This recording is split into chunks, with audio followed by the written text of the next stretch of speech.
Hello, everybody, and welcome to Twisted Mithril. I'm your host, Zep Bradasani, and before we kind of dive into the action, I want to give a couple shout-outs to our recent followers, Connor Rock, Candles Department, SBP, Amulon M3, Slow Pro Team. You guys are amazing, and we actually just hit affiliate, so I want to also give a huge shout-out to our first subscriber, Al the Wiz. And there's a couple things that you can do to kind of get involved with a low cost to you. And to talk more about that, I'm going to pass that over to Nestor. Yeah, so if you are an Amazon Prime subscriber, don't forget that you can link your Amazon Prime to your Twitch Prime account, which gets you things like a free game every month if you're a PC gamer, but more importantly, perhaps, is that you can subscribe to and support your favorite streamer. You can subscribe to Torpid Gaming, which helps us improve our stream. Just between last week and this week, we've gotten new cameras and new microphones from just moves that we're making with getting the affiliate status. So it obviously does help us a lot and helps us create better content, hopefully more fun content for you guys to enjoy. Awesome. And on that note, yeah, we are, this is Twisted Mithril. It's an original fiction D&D story that we are creating together as friends. And as Torpid Gaming, we always do three things. The first one is have fun. The second one is get immersed. And the third one is we like to do epic shit. And what that means is that all characters are rewarded for doing epic things in the form of inspiration. And as a DM, I love handing that shit out. I love doing it. And speaking of wonderful characters, why don't you guys go around and introduce yourself? My name is Oromor Fireforge, and I am a mountain dwarf war cleric. What's your name, though? My name is Nestor Romero. Nice. He goes, my name is Oromor. Yeah. What do you mean? I just told you my name. I'm getting immersed. Perfect. My name is Delin, and my character's name is Navara, who is a wood elf rogue assassin. My name is Stephanie. My character's name is Eleanor Herringbone, a human rogue. My name is James, and I'm playing Rowan Alderfall, a human wizard. All right, and coming to you live from Torpid South, who do we got on the line? My name is Zach, and my character is Lucky of the Light. I am a human fighter. And this is Charlie. He joins us sometimes for games. Why, hello, Charlie. He looks enthused. He doesn't play. And I'm Zep. I am a human DM sometimes. Sometimes. But let's get into it. So last time you guys were actually split up, and you were taken to a fortress where the conniving Salazar Mensk and the Obsidian Brotherhood took you guys hostage and took away the Dynamo Tome, which you guys had stolen from the catacombs. And in retrieved from the catacombs. Acquired. We prefer acquired. Liberated. You guys you came into possession, illicit or otherwise, the Dynamo Tome, which is part of the Corpus Constellation, which is an armor set which your employer, Twisted Mithril Limited, has tasked you with receiving. So you have staged a daring escape that was staged by somebody. Who knows? I don't know who helped you guys out or what organization did that. But you guys were helped by a guard, and we are joining you now as both of your parties have reunited outside of the Obsidian Brotherhood on your way back to Twisted Mithril.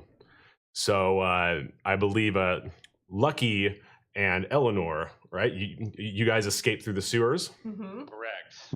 Cool. So you guys are climbing up the manhole, and you kind of pop that thing straight open, and lo and behold, Oromor, Navara, and Rowan are trotting right by you. You guys literally smell like shit. What do you guys do? Oh my God, Lucky. Get back in the sewer. Oh my God. I prefer a bucket of water to going back down there, but That'd be a waste of good water. Take a Ooh. bucket of bad water then. Uh, Don't you people have spells for this sort of thing? Can't Clean I us just? up. Don't you have some beer that we could just drench ourselves in? Wouldn't that be? Whoa, whoa, whoa. Let's waste the water before the beer. I don't even have beer. What? You weren't brewing beer while you were down in the sewer? What is No, wrong he was with too you? busy losing things. Oh, yeah? Okay, respectfully, can we please continue running from the guards? Yeah, who are yeah, all right, probably all still right. chasing us. Please, Okay. take the lead. I'm sure you don't want to run behind us. So we continue running down this street that Yes. we've used to escape. Yes. Okay, we Yes, continue running down the street. you guys are on the street. You guys have successfully made it away from the Obsidian Brotherhood. You are no longer being chased, and as you around the corner, you see none other than B, who is obviously look like she's kind of winded, and she says, "Oh my God, I'm so glad that I'm so glad that you guys made it out. Was she Southern? I forget. She was Southern. She was definitely Southern. Yeah, she was Southern. Yeah. Like Georgia Peach. She was Georgia Peach. I'm so glad you guys made it out. You guys didn't kill me. You guys didn't kill anybody down in there, right? I specifically said not for our associate to instruct you to not kill anybody. Well, Oromore immediately remembers that he's immediately enamored with Beatrice and says, "Oh, Miss Ironforge, great to see you. We didn't kill anybody, but we're lying." That's a Totally lying. We Twisted Mithril. We were on really, really good terms with the Obsidian Brotherhood. I cannot believe that you guys did that. we did what we had. But we to got the do. book back. How would we have known if you didn't tell us that we were on good terms with Yeah, the we legal literally street gangs? just learned that right now. I said to not kill anybody. You were told to not kill anybody. Yeah, I have no memory of it. Yeah, when was that told? Frankly, my Mara, dear, I don't give a damn. Mara, our accomplice in the prison, specifically instructed that we not kill anybody. I wrote it on the note. For the record, I don't think we killed anybody. Are you just not calling them people? No comment. It's like plead the fifth. Plead the fifth. I would love you to tell me how you lost those. Plead the daggers, fantasy fifth. Please plead the fantasy fifth. Well, Leaving someone to bleed out does not count as killing them, okay? okay. I mean, that's kind of a fine line. But did you guys get all your weapons back? Did you guys get all your weapons back? Well, Mostly. interesting thing. Don't look at me in the mirror. You know, you can't buy weapons outside. Maybe of the- short some daggers. Where'd you leave your daggers? Where did your daggers get left? I didn't leave them anywhere. It's more of a who did they get left? Yes, who? That totally alive guard that we didn't kill. He wasn't dead when I walked away. He was- Sorry, I can't deal with the fact that we're like, it wasn't the blades that killed him; it's the bleeding out that killed him. This is a commentary on modern America. It's playing out like the scene from damn it. Memento. Like, it's like, am I running? Moral of the story: we're short some daggers. Well, you know, Navarra, I happen to have these rapiers that I picked up along the way. You want to hang on to them for a moment? Yeah, Those are yeah, my thank you. I give her these rapiers that I discovered thank you. that are totally not Lucky's. All right, Navarra has some very familiar looking rapiers that you find very familiar, Lucky. Hold on. I thought I got my rapiers back last You? time. Whoa! This feels like something you should take up with your DM off the stream. Fine. Question: Are we still running? Yes, Are we running with B? Yes, you While guys. this question is You guys happening? are with B. You guys are traveling. You assume back to Twisted Mithril Okay. Tell you what, while these are happening. Lucky, I'll give you your rapiers back for all the gold you have, so I can buy new daggers. Ooh. How much gold does he have? I don't know. We'll see. Let me see. No, that's not true. Ah. I sold a great many goblin ears. Oh, that's You Did- spent them all paying for rent. Did you collect on those? I don't remember. Do you He just did. have a bunch of goblin No, ears? he did collect You know on what? them. You're He collected. absolutely right. I don't think he did. Upon reaching into my bag, I am He mildly just has- disgusted to find a lot of goblin ears, and That's right. We never made it back to the Yeah, tavern. No. I have one old bottle of ale and about 24 goblin ears in my bag. That's not doing anyone any good at this point. So I grimace and say Gross. nothing. Oh. Goblin beer. Okay. Is there a way I could get some daggers so Lucky can have his rapiers back? Oh, honey, do not worry about that. You guys got the tome. We're going to take it back to Giles. And he, as part of your payment, I'm sure that Reeve can convince him to whip you up just something fabulous. Is it Giles or Giles? Also, can we? It's canonically Giles. Giles. But also, can we do a recap? Because I don't remember who either of those people are. Okay, so So Giles is the Watcher. He keeps an eye on Buffy, Yeah. and Yeah. That's No, Giles. No. No, Giles owns Twisted Mithril. backing up. Reeve is B's father. He owns Twisted Mithril. Giles is one of the is as far as you know. There's 3 employees. There's Reeve, B, Giles, and Florence. Right. Okay. And Florence was the Florence, draconic. Florence is the Dragonborn, and she is out. And we learn from the epilogue of the last game that she is in that she got the amulet, but she sent word back, and she is in trouble. Got it. And so Reeve is the owner. Giles is the employee. Got it. B is also the employee. My future wife. Okay, future wife, maybe. Yeah.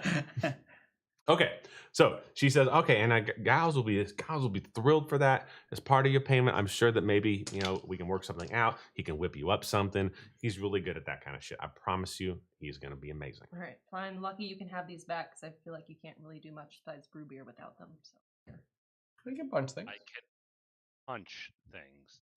that is the reason why we're in this mess with Salazar to begin with. So here you go. That's actually true. It is true. Here are your rapiers.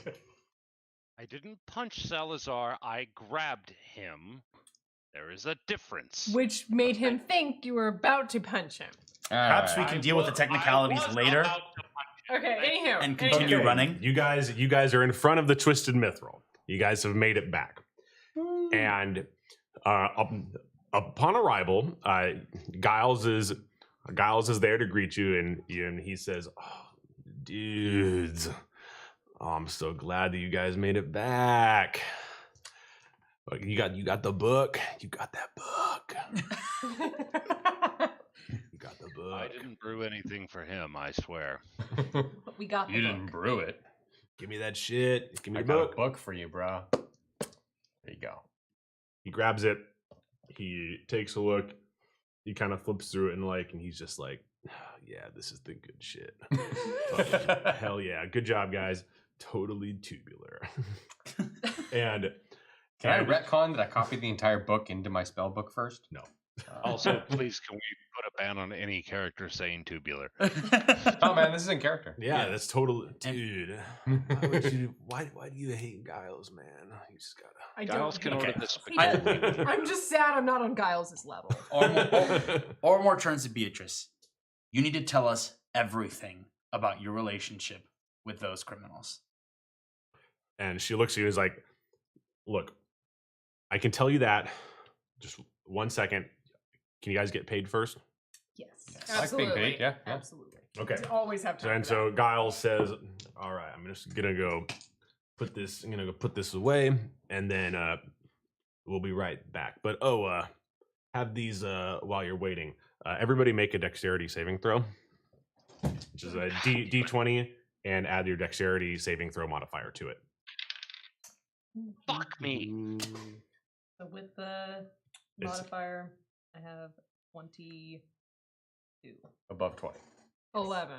16. 6. All right. 7. Dexterity modifier? All right. That's So, 0. Yeah, short stuff. so Rowan, Eleanor, and Navara just fucking he tosses everybody a small pouch, and it's jingling like it's full of coin. And you guys easily catch yours. And Ormore and Lucky's, you guys kind of fumble and they all spill out on the ground. Do you try and pick them up? Yes, I try and pick them up. You guys look silly. Oh no. The consequences of And my Giles actions. just kind of like looks at you and is like, Fucking ridiculous. dudes, Giles, you gotta let's not forget that I can kill you. like can but should. I don't know. I haven't even really. That's only half of what I'm paying you, man. Just chill out for And a also- second. I'll be right back. Just chill out for a second. Chill. And he goes in to what is the collection room. And I want to take a step back. It's been 3 months since we went over the layout of Twisted Mithril, so I want to give you guys a little refresher here. So you guys remember there is the massive reception, lobby area, which is where, oh my god, You're on. Drink. we just had a. This is. Sorry. Just had a drink spill. It's okay. Continue. Continue with the layout. Continue with the layout. Clip that. Give me one. You clean up the rest. It's Is not it- on anything. is it fine. like- It's on nothing? It's on nothing. Like, did it? Just the tablet. Okay. Did it go down on the floor? A little bit. How but much? It's not on like I don't know. Sorry. The carpet is the color of the beer. I can't tell. Yeah, It blends in. Like this. It's just fine. Okay. The layout. Anyways, Sorry. That's good smelling beer. Off video, but still listening. Don't The- worry. The layout of Twisted Mithril is. It's not the right that's definitely not the right can. Wonderful. Okay. So, Anyways, the The layout of Twisted Mithril just is. making sure everything is okay over Everything's there. okay. I'm sorry. The DM's responsibility supersedes the house. Okay, so let's just continue. Well, maybe one day we'll like have a TD who can go like while we're doing this, it'll be their job to like quickly get Yeah, yeah. like ninja over there and like clean it up for us. I'm normally that person in real life. okay, all right. Back to not real candles. life. Yeah, let's clip that one. Thanks. Okay. And so the layout of Twisted Mithrils. So the layout of Twisted Mithril is so you go in the front door and there is a large reception area, and it's got the table. Keep What? going. Keep going. Are you good? We're back channeling. You're fine. Everything's fine. Okay. But you don't care about that Reception. screen. Reception lobby area. Yeah, so reception, I'm just like trying to like just throw my train of thought back onto the rails here. So there is there's reception, a lobby area that is very, very big. It looks like a fucking hipster ass coffee shop. It's got open rafter warehousey ceiling. It's got a big table. It's got a carpet rug thing. Question, Is there reclaimed wood? dude. Would you say startup hipster, or would you Are we say? talking I like mean, the the reclaim mill? wood answers that question. Yeah, right. There's reclaimed wood AF in this thing. Okay. Startup. Yeah. Got it. I Continue. mean, it's like I'd say it's like less startup and more like cocktail bar. Are there sliding barn doors or no? There's Ooh, probably a startup cocktail. I think there's like 1.5 sliding barn doors. Red Are wood the roll. receptionists in vests and or uniforms? There is no receptionist. Got it. We are the receptionists. Okay. And the one defining feature of this space is that they're behind the main reception desk that has nobody at it. There is a giant painting of a rift and a bunch of demon-y looking creatures pouring out through that rift. And it's like a very, very large, like ornate painting. It's got like a cool golden-y frame. Gilded is the word you're looking for. Golden-y. Baroque, even. Yes, it could be baroque. Very gilded. But do you need to fix it? Oh Don't god. fix it. Okay. Oh. Moving on. I was wondering if anyone was gonna make the God Beauty and the damn it, Beast guys. reference. Yep. Can we swear? Yeah. Okay. Yes. Wait, we popped that bubble. It's the internet. No.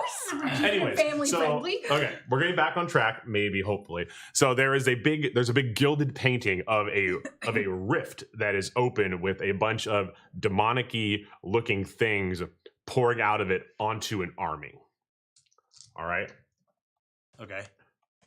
And then, and the other rooms in there is the collection room, which takes up most of Twisted Mithril. Okay. And what that is it's a bunch of, it's a warehouse. It's a bunch of pallet racks. Everything is catalog logged. It's items that have been retrieved, waiting for pickup, things of value. It's just, it's the Twisted Mithril inventory. It's how they make their money. And there is and that is where Giles went when he grabbed the book. He went to go put it with the rest of the Corpus Constellation set that they have. And then there is the spoils room, which has been previously locked. And you guys have not had access to that. So Giles comes back and he says, all right, guys, you ready for second half of the payment? Huh? We pay pretty well here. Giles, just show us the payment. Hey, man.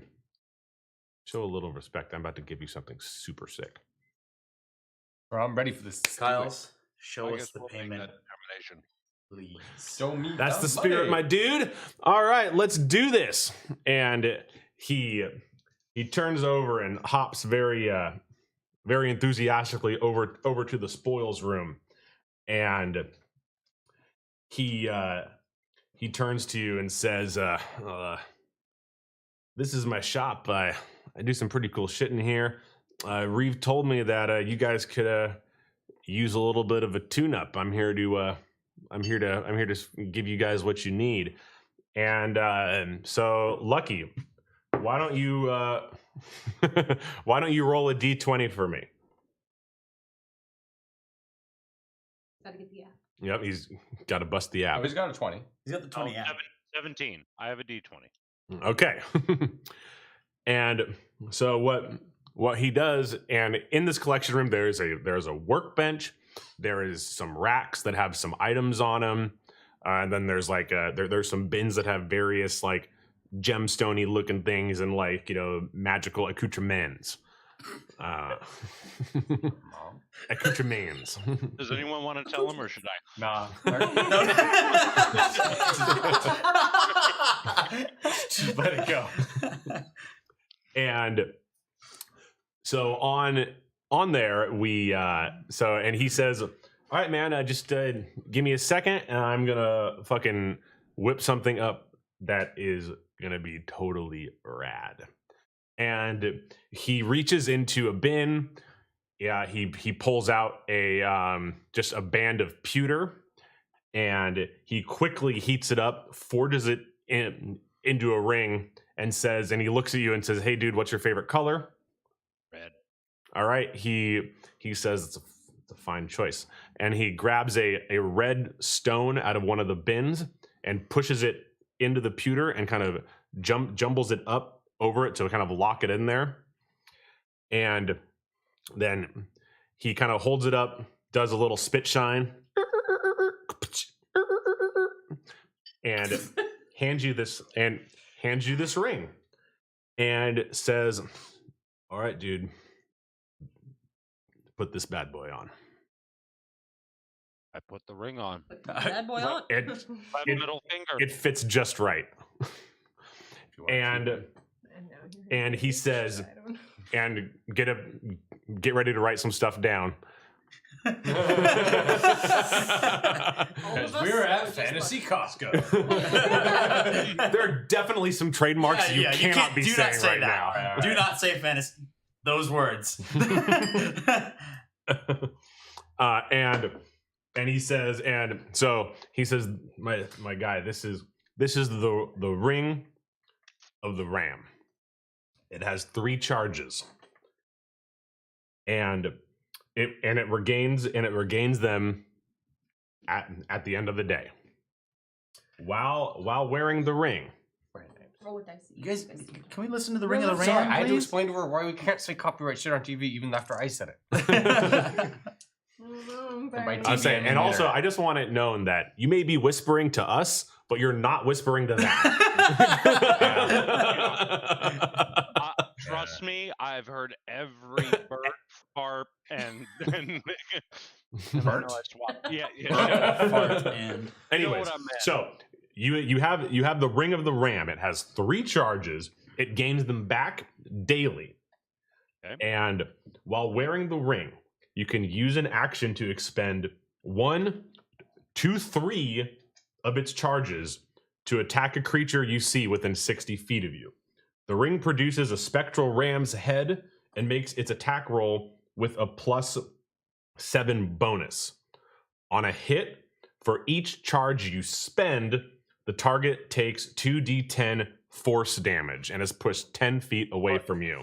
Okay, that's baller as shit. Lower, motherfucker. Now we're gonna save. That's not copywritten. Okay. I can use the action to expand 1 to 3 charges to attack a creature at a max distance of 60 feet. Each charge gets +7 bonus. So the ring has a +7 attack bonus to hit. Okay. So when you roll, you add +7 to it. On a hit, for each charge, the target takes 2d10 force damage. So you could say, I want to spend all 3 of my charges on this hit and deal, if you hit, 6d10 damage. Oh, shit. That's a big hit. Oh, that's a big hit. I thought it was. It's a good thing it's. But if you miss, those charges are spent. So like you have to declare how many charges you are using. Got it. And on top of that, alternatively, this is a really good roll. Alternatively, you can expend 1 to 3 of the ring's charges as an action to try and break an object you can see within 60 feet of you that isn't being worn or carried. The ring makes a strength check with a +5 bonus for each charge you spend. Holy smacks. So think like breaking down a door or doing other lucky of the light shit. Okay, I have a question. Sorry, strength check with you said it was a 1d5? So strength check with a +5 bonus for each charge you spend, as in you would get a +5 added on top of your strength check modifier. Beats the shit out of headbutting. All right. Okay, so this is like sort of a meta question, but like obviously you've taken the time to develop all of these like really cool accessories and shit. As like a character, like for myself and Rowan specifically, like that can buff our allies. Can we buff the like spectral bowl if we have like a magic buff? Ooh. Is that something that's like that we're allowed to do? So the spectral bull is it's a one action thing and then it goes away. Okay. So it doesn't really stick around long enough. And I think this may be like a fault of the D&D 5e mechanics, where that you don't get an action while the spectral bull is gone before your action. I see. It does its action and then disappears. Exactly. I see. Okay. Yeah. All right. And like that's did I miss the spectral bolt from an earlier episode? No, the spectral bowl is what your ram. Spectral ram. Yeah, so is what your ring produces. The ring produces a spectral. So when you want to attack using the ring's ability, it produces a spectral ram's head. Yeah. No, I got that. Yeah. He just confused. He was just saying bull. That was my bad. He was just wrong. Okay, and he kind of turns to you and he says, "That's that good, huh?" You had my curiosity, sir. Now you have my attention. All right, and now he turns to Navarra and says, "So B told me that, man, you lost a couple things. I think I might. No. I think we got you." And you see behind him just a whole rack full of dope ass looking daggers. And why don't you give me a roll? Yes. I roll a 1. So helpful. It doesn't work like that, actually. I know. Okay. This is a 1 is not. It doesn't go from 1 to 20 for how cool the item is. It's just the item. Whatever. Yeah, it's just was given. That's just its number. Selection method. Can this work in like real life? Yes, it totally works in real life Because you can tell them. I'm gonna be sitting there re-rolling over and over again. Mulligan. 18. You rolled an 18. All right. He kind of he looks around and says, he kind of like picks up a dagger and like hold it up to you, and it's like, nah, and he throws it behind him, and it like sticks into the wall, and then he grabs this dagger, and it's small, but it has a very, very nice leather wrapped hilt. Help me. Handle. I think it's handle with the dagger. Handle. Hilt would mean it has the pieces coming out. Oh, okay. I was like, I need an adult. So I believe the hilt is the guard part of Yeah. it. okay. Yeah, the part that. Okay. It does not have a hilt. It is a very, very awesomely leather wrapped handle, and it is a curved blade that has 2 green gems encrusted in it. And he looks at you and says, "Now this bad boy is called the Dagger of Venom." And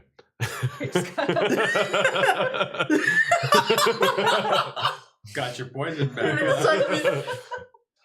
Continue. And- I'm gonna listen like this. It's all Now just this one bad boy information. is the Dagger of Venom, and it does 1d4 plus dexterity damage, but you gain.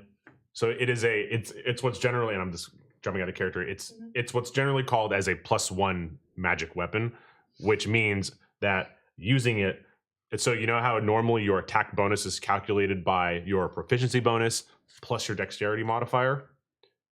Mhm. Just nod. And so basically it's the same thing, but for attack bonus, and then it's that +1, because this weapon's magical property is that it is magic. It is +1. The attack bonus +1. Basically. Yes. So basically, it's so please write down your new weapon, and it is the Dagger of Venom. Your attack bonus will be your proficiency bonus plus your dexterity modifier.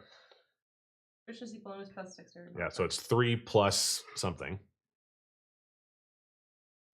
Dexterity modifier +1. should be- Well, hers is I gonna have be a something quick different. question. Yes, My sir. dexterity modifier is a No, lot. finish It's your 4? question first. A lot. It's 4. It's 4. So It can 70, only be 4 or 5. whatever. 1d. 7. So Dexterity and proficiency, 7. and then +1, +1. and then +1, so it's 8. And that's 1d. What you said? 1d6. And so it's 1d4 plus your dexterity modifier's worth of damage. So 1d4 plus 4 of damage. So Okay. 1d4 plus 4. 5 because we're doing. Oh, it's I see. It's +1 on the attack roll. And sorry, and you're right. It is also plus damage. So Oh, so it's okay. 5. So it's 1d4 plus 5 damage. Okay. And this is just 1 dagger, right? Not 2, because I had 2 before. Correct. This is 1 dagger. And also, and he looks at you and says, "And that's not all this thing does. Let me see it." He holds out his hand. Oh, wait, there's more. And Really he nice. he grabs it and puts 2 fingers on both of the gemstones, and they light up for a second, and a thick liquid coats the dagger. And he looks at you and says, "Now we're cooking with gas." And he hands it back to you. And you nick your finger and die.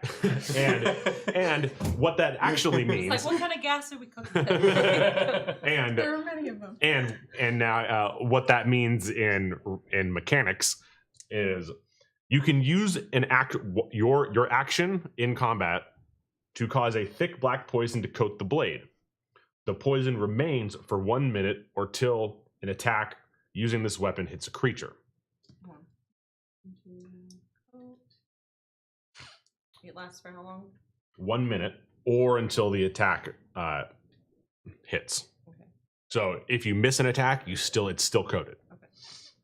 And the creature must succeed on a DC 15 Constitution saving throw, or take 2d10 poison damage and become poisoned for 1 minute.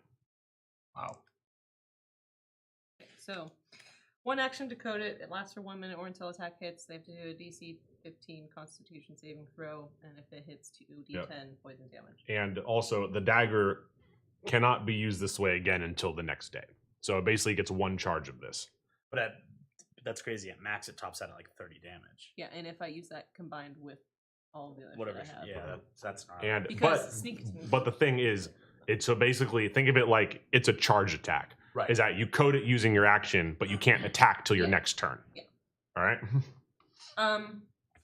Technically, since I have the action that I can use after I forgot what it's called. I have uncanny dodge. Uncanny dodge. So I get an action after.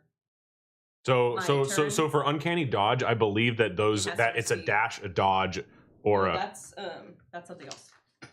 That is cunning action.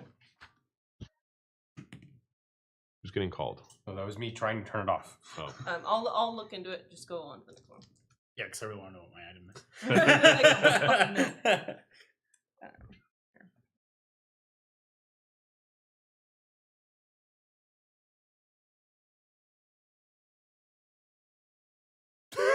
Zach, turn your music off. Oh, you just muted yourself. Congratulations, you muted yourself. No, I didn't.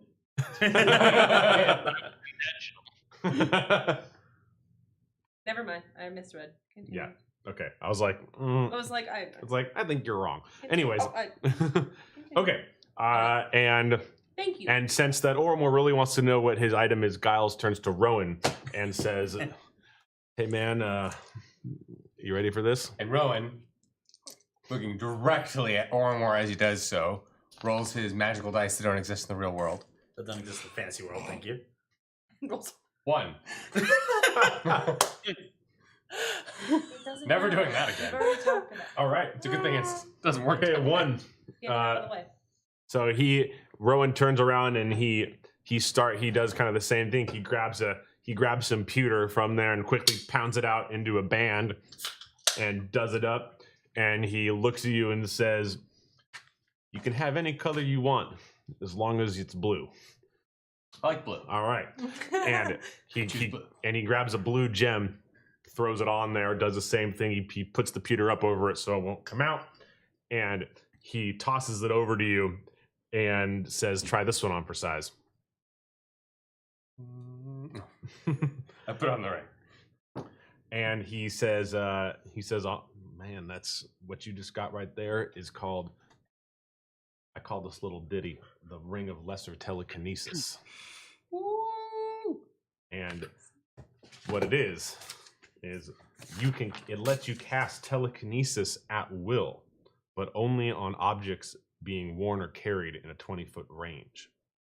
You can also exert fine control on these objects with your telekinetic grip, such as manipulating a simple tool, opening a door or a container, stowing or retrieving an item from an open container, or pouring the contents from a vial. And So it's Mage Hand. it's Mage Hand has a 10-pound limit. Ooh, it's Mage Hand without a 10-pound limit. So telekinesis is an actual spell. Feel free to look it up. So there's it gives me telekinesis. yes, it gives you telekinesis, but there are some at will. Okay. But there are restrictions. Like actual telekinesis is a 5th level spell, and it's fucking badass. So this is a lesser version of telekinesis. So you might not be able to like lift a car. Yeah, like you. But So like. Well, what are the modifiers? Well, so is that Specifically. so telekinesis? So for the ring of lesser telekinesis is you can cast telekinesis at will, but only on objects not being worn or carried. Not being worn. Okay. And it's a 20-foot range, and it's small, medium objects. You're not like lifting a building with this. I'm glad that you used that as the example of not medium. We're gonna, this is at my discretion. So depending, so You to, may like big goat, but not large pig. Makes sense. all right. Oh, God. So Rowan has this Keep ring going. of lesser telekinesis, and now Giles turns to Oromor and says, No soup for you. No soup for you. "Dude, I would say that I'm saving the best for last, but we're not at the end yet, man. Give me a roll." Oh, Giles. like kosher, Is sourdough. It is a 2. All right. So Giles turns around. He goes back to the back, and he comes in. He comes with this fucking. He basically he comes back. He comes to the front. Sorry, I'm like. I've had a beer and a half, everybody. Drunk DMing. So he comes back to the front, and he has a strip of what looks like just gold rod, and he says, "May I see your weapon, sir?"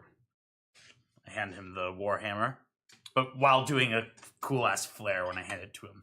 Like I have to have a little bit of style to try and impress Beatrice. So I'm like, And he's It's like, not even in the room. and he's like, your other weapon. and he's like the light crossbow. He grabs it and says, "Oh, "That was pretty cool, man," and puts it in the vise and heats it up with the torch, and it kind of makes you like cringe a little bit because it's getting really red and you love this thing. Yeah. And so he heats it up and bends this golden rod. Basically, you don't know how he does it because he's doing this bare hand, and this thing is hot as shit. Yes. He takes this thing and he presses this golden rod into the top of the warhammer. So now it's like if you're looking at it, it kind of circles around it. Uh-huh. So it's now got this golden kind of twirl on it. Mm-hmm. And you know, if you can just you swear that it like twinkles a little bit, like it's got a little bit of shine on it, not a lot, just enough to be really badass. Okay. I'm trying to draw it in my head. Not in my head. And on the paper too. Yeah. So I see everything. But yeah, so it basically starts at the bottom corner, kind of just goes up the side in a kind of diagonal circular motion. Okay. Yep, exactly like that. You seeing my drawing in it? Yep, I Yep. am. Okay. Cool. And he says, so while I was doing this, Carrie Jolith came and whispered in my ear, and this is not a lie. I don't care about anything else you say because you said the deity's name right. I Okay, just- go ahead. Carrot Jorgen whispered in my ear. Just heard an audible gasp. Okay. Well, it was because it wasn't me talking; it was Giles. And It's Giles, Giles. Giles is not an asshole. He likes you. Yeah, right. Like I just want you to burn and die. Thanks, DM. So Giles says, "Carrie Jolith, help me meld this into this warhammer for you," and it whispered into my ear, and it said, "This is the Mountain Forger," and he hands it back to you. That's fucking sick. I'm totally in character. The Mountain Forger. And so, what the Mountain Forger is it is a +1 warhammer, but its special thing is not only does it give you a +1 to its attack bonus and to its damage, it also gives you a +1 to your spellcasting modifier. Oh. Fuck yeah. Oh. Attack bonus. Mhm. +1 attack bonus. +1 damage. +1 spellcasting modifier. Yep.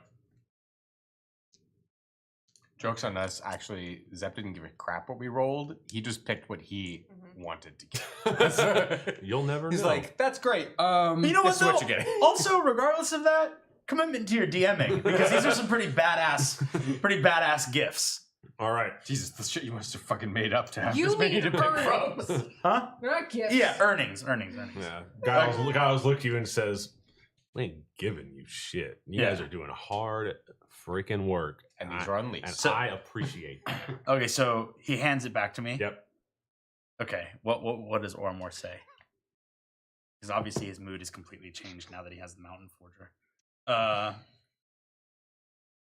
God, I want to let out like a jovial chortle. Okay, hold on. like a You can do that. yeah, no, like a. He's mental imaging his chortle right now. Yeah.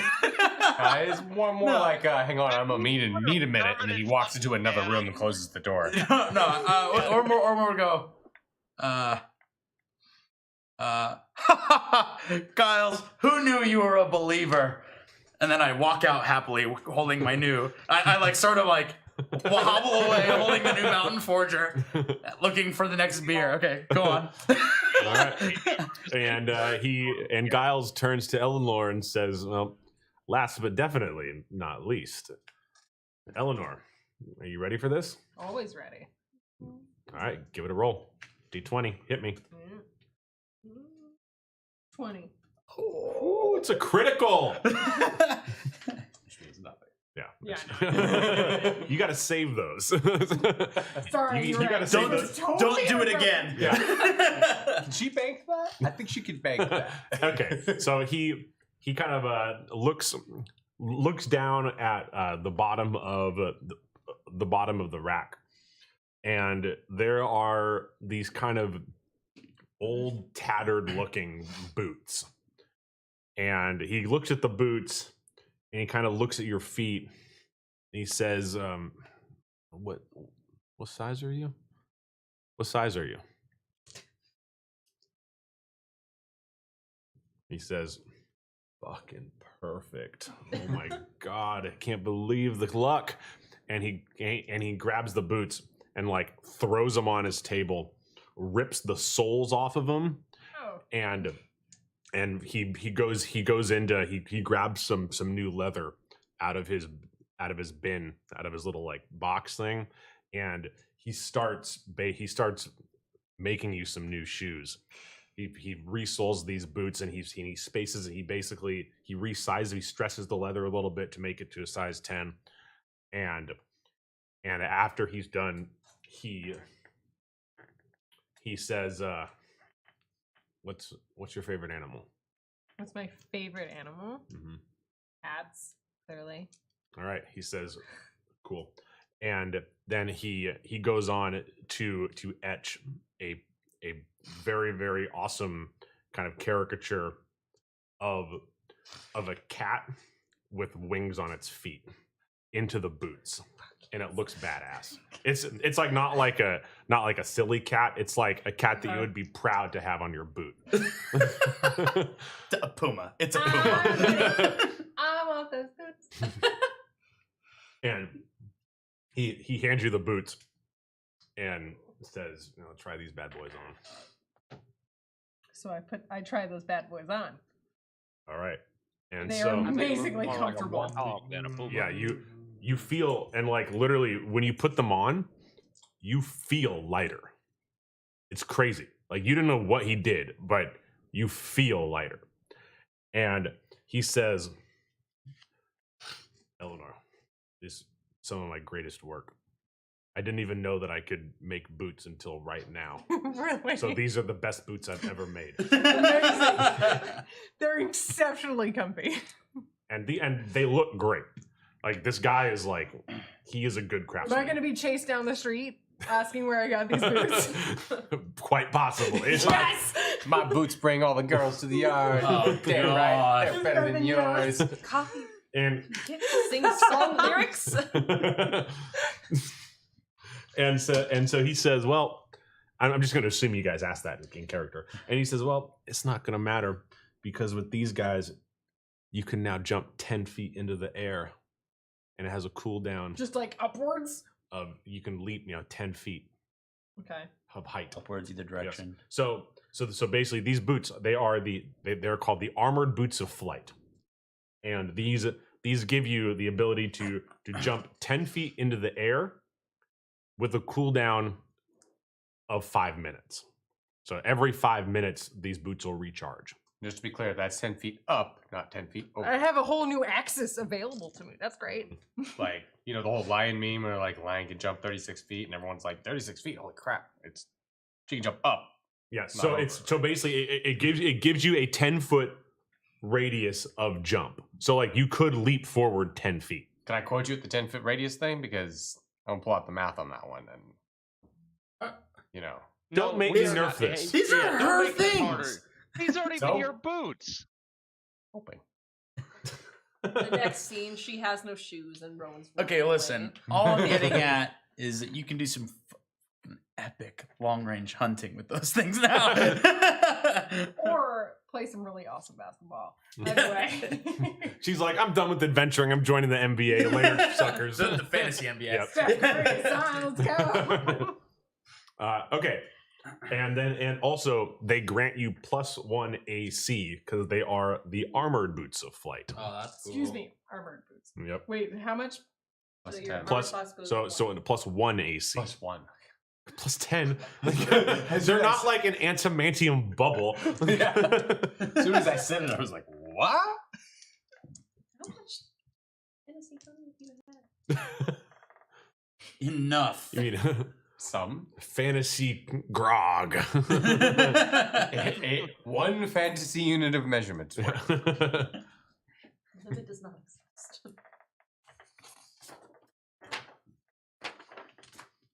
Oh. All right. I got shoes, everyone. All right. Oh, I got shit. So Oh my god. and then he Okay. kind of he looks at you guys and kind of like shouts down at Oromor, who already bounced out. It was like, dudes, I'm in the other room going like this. Plebe. Almost stabbed in the face. But making like. Whoosh, whoosh, whoosh. You're a mountain. You're a mountain. You're a mountain. I made you. I made you. Okay, and then so you go and he says, you guys all good? You guys feel compensated? Yes. Yes. All right. Well, it's time for your next job, and it's a freaking doozy. Reeve's gonna have the scoop for you out at the table. Let's go head back over there. We head back over And there.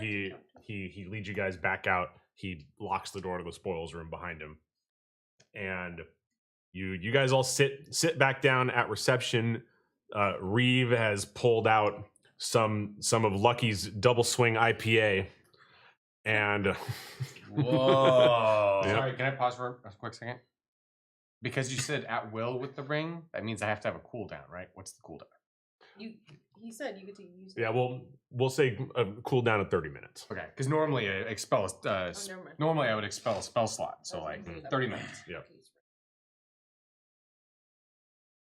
Thank you. Thank you. All right, we're gonna take a second. We're gonna shout out Candles Department and SBP for watching the stream right now. What's up? You guys are amazing. We appreciate Everyone you. finger guns. We also So shout out to Sarah. Finger guns. And Sarah. Finger and guns. Sarah, And Sarah. Wham, Finger and guns. also Wham Blarg. I don't know what Sarah's using. What a great name. That could be Sarah. I don't know, but Wham Blarg, thank you for following. who that is. SBP and Candles, thanks for hanging out in the chat. You the best. You are the best. And One inspiration point for you. yes, the chat gets one inspiration point. And actually, They could spend it. I do have aspirations to make this chat participant and bring the chat into the game. Oh, that would be awesome. I do have aspirations for that, and I just, if everybody starts subscribing, maybe I can quit my job and then I can actually spend some time on this. Moving on. Speaking of which, have you heard of Amazon or Twitch Prime?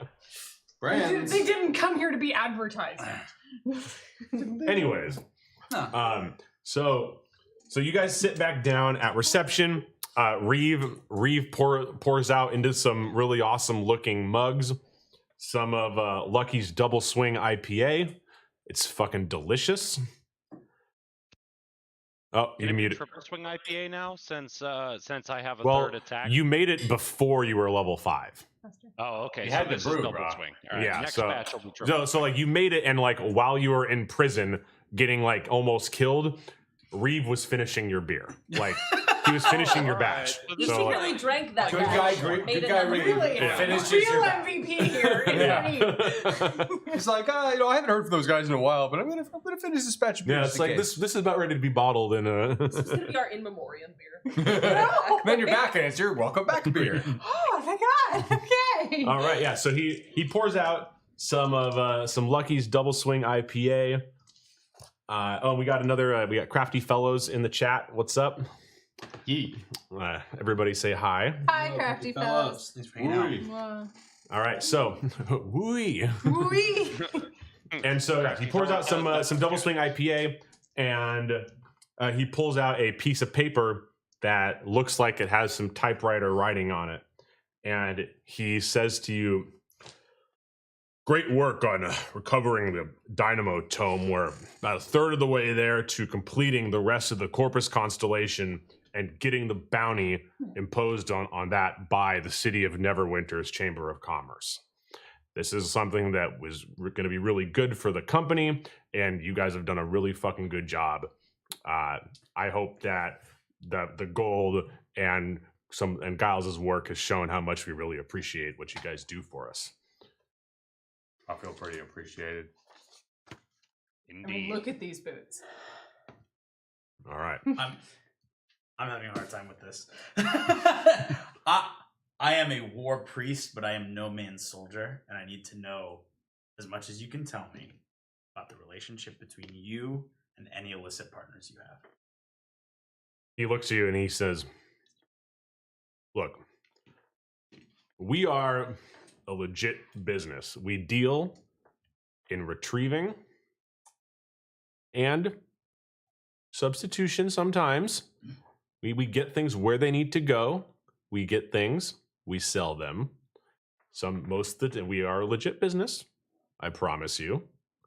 But sometimes, you know, and I feel like, and I know that, you know, your whole life you haven't been above the board. No. So I think you've done what you've had to do to survive. And when there's something like the Corpus Constellation up for grabs, everybody wants a piece. And you're not going to be able to get that with you're not gonna be able to get that with full of the above the board. So what we do, we partner with some people. We were trying to partner with the Obsidian Brotherhood.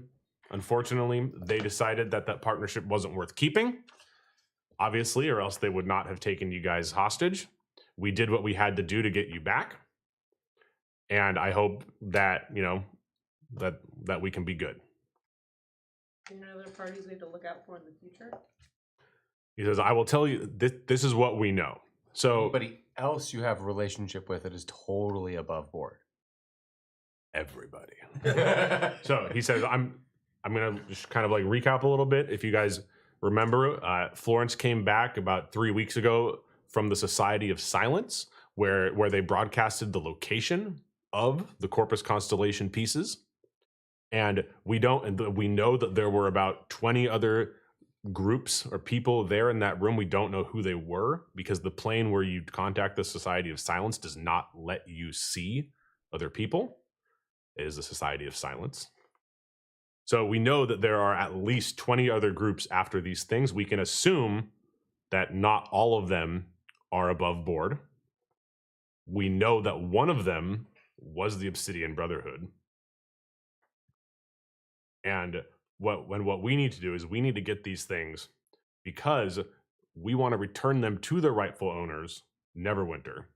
We do not want to use them for anything else, for any other ill-gotten gains. We want to pay you guys out, and we want to get paid. I have a family. Where are we going next? I have a question. Yes. What happens to the artifacts or the items that we return? So Or sold. they go into for the Corpus Constellation, it's going to go live in the collection room until we get all three, and then it will be delivered as a unit to the City of Neverwinter. So a museum, essentially. Yes, the City of Neverwinter Chamber of Commerce.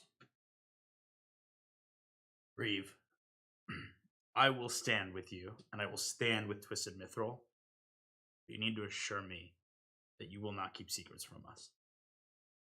He claps you on the shoulder and says, "Brother, I assure you, this is what we're doing. There are no secrets here. And if you listen, I'm about to bring you in on something quite grave." Okay, I walk away and swing my hammer a couple more times. But I stay and listen. Yeah. So, No, I'm just kidding. I stay and listen. okay. So he says, great work on recovering the Dynamo Tome. We're a third of the way to completing the Corpus Constellation, getting the bounty from the Neverwinter's Chamber of Commerce. However, you remember Florence. She led you to the Obsidian Brotherhood. Or she led you to the catacombs. The Dragonborn. Yes. She is our main retrievals operations specialist. She heads up most of our operations. The reason why we had to bring you in is because we were trying to get these things quickly. We had to split up our operation. So we just got word from her about 45 minutes ago that she has recovered the Echo Amulet, but she does not have access to her ship or her crew. She's on the run in the Omen Islands, and she needs assistance. And we really need you guys. Sounds like 45 minutes too many have gone by. My thoughts exactly. Got Agreed. some kind of a magical airship And thing, so teleportation device. I can jump 10 feet every 5 minutes. he says, well, you need to get started right now for the rest of us. She's unable to return. We don't know exactly why, but we do know that she is safe and on the run. But the islands are small, and she doesn't have much time. It takes 3 days to sail to the islands, and we hired a crew and a frigate to get you guys there quickly. You guys have to get in, find Florence, get the ambulance, get out. Capiche? Let's Understood. get rolling, yeah. 3 days. All right, everybody, we're going to take a 5-minute break, and then we are going to come back and continue the adventure. Maybe we'll go to the islands. We'll see everybody in 5 minutes. Thank you.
What's up, guys? Welcome back to Twisted Mithril Limited episode 4, 3 Sheets to the Wind. We just wanted to start off by saying thank you all for the support. As some of you probably already heard, we just reached affiliate, which is a huge landmark for all of us. But we also wanted to offer a reminder, if you're here at the beginning, you've already heard this, but if you have an Amazon Prime account, you can link it to your Twitch account. No cost to you at all besides your Amazon Prime subscription. But it's great. It has a bunch of free benefits like free games every month if you're on your PC. But more so, you can subscribe to your favorite streamer absolutely free, no cost to you per month, which for us would help us obviously develop the stream further. And in the future would mean things like cool streamer badges or emotes or maybe like access to artwork or something. We don't know yet. We're not quite there, but we'll get there soon enough. Just remember that you can link your Amazon Prime account to your Twitch Prime account and support, hopefully, us. Back to the DM. All right, and just want to thank Crafty Fellows for dropping a follow. We really, really appreciate that and the support. So once again, I said this a long time ago, but to Crafty Fellows. To Crafty Fellows. Clean job. Oh, what if we did a shot for every subscriber we got? Oh, Every God. subscriber, maybe. Every follow, absolutely Oh not. god. I would do a shot for a subscriber right now. I would do a shot for every subscriber for sure. Watch us do a shot. Zach's over there fucking making fake accounts. He can't.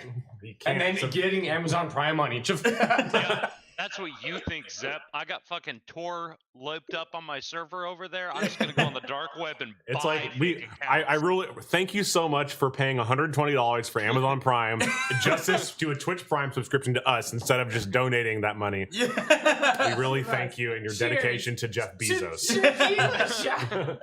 Anyways, so we're Torpid Gaming. We are doing an original fiction Dungeons and Dragons 5e story focused on the following 3 things. We play to have fun, we play to get immersed, and we play to do epic shit.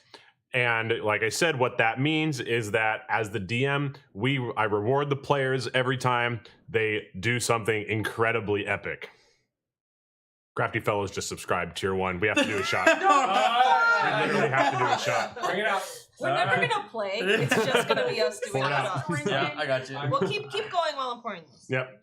So thank you so much, Crafty Yeah, Fellows. thank you so much, Crafty Holy Fellows. Really crap. appreciate that, man. That Crafty support is Fellows. huge. I have Yeah. work tomorrow. You tell them That was it's your Crafty mistake. Fellows' I fault called in because sick tomorrow. I have to work at 6 a.m. I am called in sick tomorrow as well. God, if any of my coworkers do. Oh, you already know. I told my coworkers. Yep. All right, to Crafty Fellows. Crafty Fellows. Thank you, Crafty Thank Fellows. you. Cheers. Oh god, not that. All right. Thank God this is only 28%. I should have done the tequila.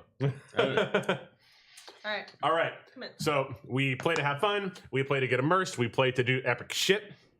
And as you know, our game, we reward our players for doing amazing shit. I love epic shit happening. I love it happening in the game, and I want them to succeed. So when something epic happens, I'm going to dish out some inspiration, and hopefully they will use that to their advantage. Literally, they get advantage on a roll by using their inspiration. We hope they don't expire. Inspiration, preparation, perspiration. The tequila happened, so just... Sorry. All right. I got some. Shot. I got some double swing IPA right here. All right, let's get... All right. Lucky's gonna get that microbrewery off the ground. You just one of these days. Just you All right. wait. So we Just left. you wait. We Sorry, left sorry. as Sorry. as Reeve said, get in, find Florence, get the amulet, get out. Capiche? Beesh. Sheesh. Capiche. All right. B's gonna take you guys over to the docks, where the frigate is waiting for you. Oh, I was Oh, it's like, a that fucking frigate. sentence has never ended well in the history of gangster movies. Okay, anyway. These are the fantasy docks. They are not Can you call it scuzzy. the port? Can it be the port? Yes, Can you okay. say Port? Yeah, She's not the docks. oh, sorry. The Embarcadero. That would be like he's taking us to the mosh. Like, anything good happens. Okay. Like, Okay, Go to the B will take you down to the port, a bustling economic powerhouse that is amazing because Neverwinter is the economic capital of the realm. See, now you're drawing up a fucking fantasy. No, I'm just kidding. Go ahead. Go ahead. No, I'm kidding. Okay. I'm kidding.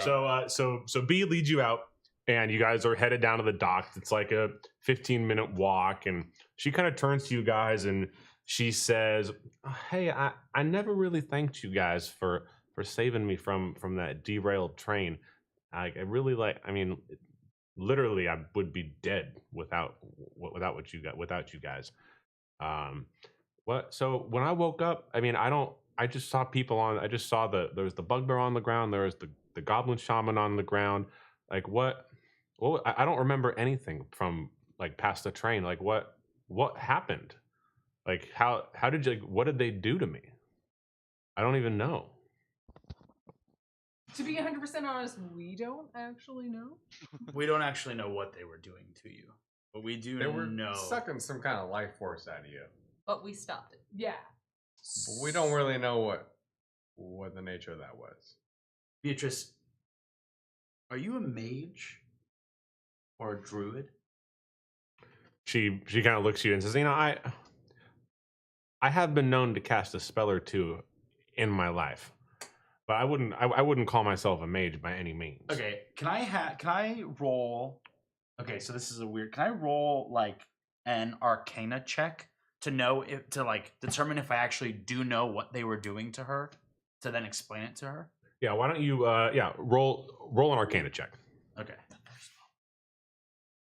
It's the only use of Arcana check I've ever heard. I rolled a 14. Okay. So basically what you know is that they were sucking some kind of unnatural energy out of her. Okay. That's what that is what the energy that was coming out of her was not hers per se. Okay, but maybe using her as like some sort of channel for this Yeah. thing. But like Okay. that's kind of like all that you can glean from that. Okay, so then I would say to her, I don't know for sure, and I can't tell you why I know this, but I've seen it before, and they were using you to transmit some sort of dark energy. Oh, really? So whatever magical energy you possess is powerful enough for them to want. Okay. That was like, and were you guys you guys were all there when this was happening? You guys all saw this? Yeah. We're all there. Like I said, thank you from the bottom of my heart for saving me and keeping my energy in me. I like that energy. We're glad it's still there. We're glad you're still with us. Me too. And as she says that, you guys go enter a clearing, and you actually see, and you just see the port kind of, it's like down a big staircase, and you see the port of Neverwinter sprawled out before you. And it is amazing. It's incredible. Like there are just docks and ship bays as far as you can see. It is a hustle and bustle of activities. There are towering galleons, merchant ships, as far as you can see, giant warships, and it's a peaceful time. So the warships are docked, the cannons are in, people are laughing, and you guys actually like just coming from where you guys all just came from, which was a dark and dungy prison. You guys are kind of like, you guys not know what goes on in there over what? That's kind of what you guys kind of feel like. Like we're out of place. You know there are like crappy places in this world, right? And B kind of looks to you and says, "Trust me, I know, but where you guys are going, to soak in this beauty while you can. Trust me. Not to like make it sound bad, but this is soak it in here while you can. It's a beautiful day. It's going to be beautiful traveling over there. It's not going to be beautiful while you're there, but hopefully you guys can relax on the way. I booked you the best crew." And as she says that, she's been leading you down the stairs, and she walks you over to a frigate, which is a single. It's a single mast ship. It's a smaller ship. and you walk over to it. It's a beautiful ship, and it's got wood. It's got a nice like angel looking thing. It's got a nice angel looking hood ornament, ship hood ornament. There's a name for that. There is a name for it. I don't know what it is. You know what? We'll ask If you know what it for is. the chat. Look Yeah. it up. Yeah. What is Yeah, the name well, of a boat's hood ornament? Yep. Continue. Yep. Let us know what the boat's hood ornament is. It's got a really ornate, amazing looking one of those. Okay. And she walks up. There's a crew loading some bushels of stuff onto the boat, supplies for the journey ahead. And she walks up to the boat and to a man over there, and you can see kind of across the bow of the boat. It's the bow, the front, Yeah. the bow. Yeah, that's the front. Woo! Figurehead. It has a great figurehead. Thank you, candles. Figurehead. Yep, it's wonderful. And so across the bow of the boat, you see that it is named the Adventure Storm. That's Yeah. the name of the boat? That's the name of the Or boat. the figurehead? Fucking The boat. badass. The boat. The That's Adventure dope. Storm.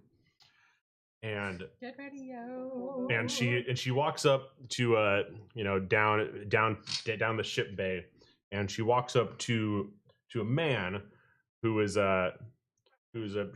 kind of like short, probably like 5'9", 5'10". Short? So short to lucky. Yep. Yep. It's a red-haired human man in his early 40s with a grizzly, sea-salty beard and like a black sailor's cap, like the do-raggy kind, Uh-huh. not the like U.S. Navy kind. Yeah. The the real sailor shit. Yeah. And she goes up and shakes his hand and says, "Garson, it's been so long, man. I hope you're well." And Wait, his name is Garson? his name is Garson, Not Like- garçon. not Garcon. I definitely had the Just same transition of thoughts in Garson. my brain. Yeah, Garson. The finest table Carry on.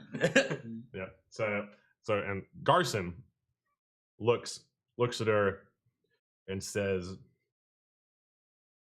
"B, likewise. It's a pleasure. Like when you called me, I was ready. We were looking for a job. We're ready to go. We can get these guys out to the Oman Islands and back. No problem."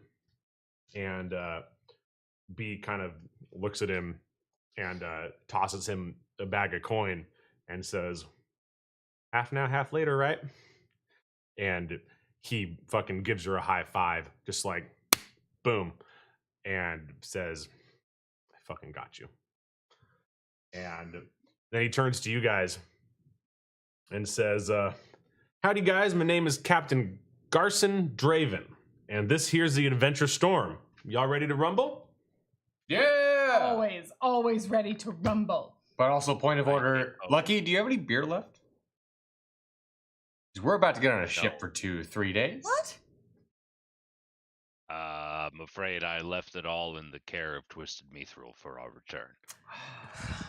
Garson turns to you and says, "No problemo, dude.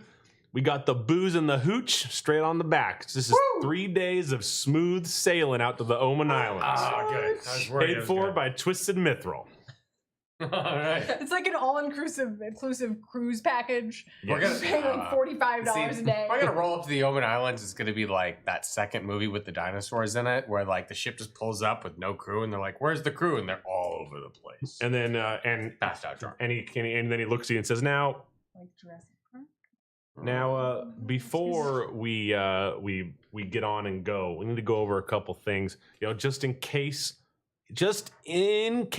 it's not gonna happen. It's not gonna happen. Will not happen. I promise. This is smooth sailing. Just in case some things get a little crazy, we're gonna need to assign some emergency positions. All right. And then I need you guys to figure out amongst yourselves who's gonna man these posts in case something goes wrong. Nothing's gonna go wrong. What are the posts? So first, we need someone up to be able to get up to in the crow's nest. We need to be able to have them to check to see what's coming, and also help with some rigging and rope systems in case for some reason they get damaged. Me, I'll take that. Can't climb. I have telekinesis. Friends. Well, yeah, let him get I this. have boots that make me able to jump 10 feet in the air. This is a conversation we should have once we have all the Yeah, roles. we need to Captain, know. proceed. Friends. Carry on, Cap. Hey, why, thank you. What is your name? Or more Fireforge, Captain. Pleasure to meet you. The Thank you fucking for having us pleasure. on our ship. I'm sure that looked great on. Yeah, video. So it's a pleasure to meet you. And so we need one person up in the crow's nest. We need 2 people to be able to go down to the gun decks and help out with our cannon crew, just in case something like that happens. And then I'm on that. Can And we then- please hold and let him speak all of the roles? and then we need everybody else just available on the deck, just to help out with pulling ropes, pulling sails, helping out in case we need something run down from the storeroom. So 1 person in the crow's nest, 2 people on the gun deck, and 2 people on the main deck. I For volunteer. to go what down there. skills would you say are required for running the cannons or guns? So he looks at you and he says, "Hey, I'm going to be honest with you. We're not going to need them. So, yeah, I just need you to have the relaxation skill on, but just in case, we just need to assign people these roles." All right, this is easy, guys. This is easy. We put Navarra up in the crow's nest. We put Lucky on the deck with you, and the 2 of us take the cannons. Because if we're boarded, we want you 2 on the deck. That's fair. That's true. And if we're not boarded, we don't need anybody on the deck. Which means you guys get to party. I'll take that. I'll stand by the human fighter. Wizard. You mean wizard? No, but I'll stand by the human fighter on the deck. Fighter. Yes. Cool. Captain, I think we've decided our roles. All right. That's awesome. You guys ready to party? Oh, Boat party. Let's ready to party. It's going to be a Get boat me party. up to go pier to go up in the crow's nest. Okay, ready to get are we drunk like around a about bunch to of board the cannons? board the boat? Lord Bonk has a very important question. Huh?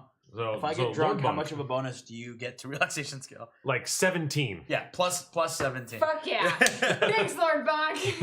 Okay, but like, we've now boarded the boat, or are we like just about to board the Yeah. boat? So you guys haven't boarded the boat yet. Is B coming with us? No, B is out already. Okay, so I turn to B and hold her hand affectionately and say, "Be safe, be well," and then walk away, but don't turn around, just in the hopes that she's still staring at me.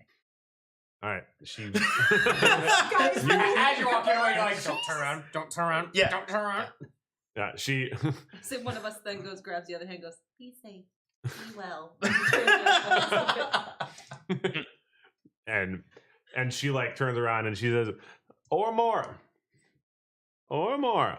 And I turn around and go, "Yes." It's not going to be smooth sailing."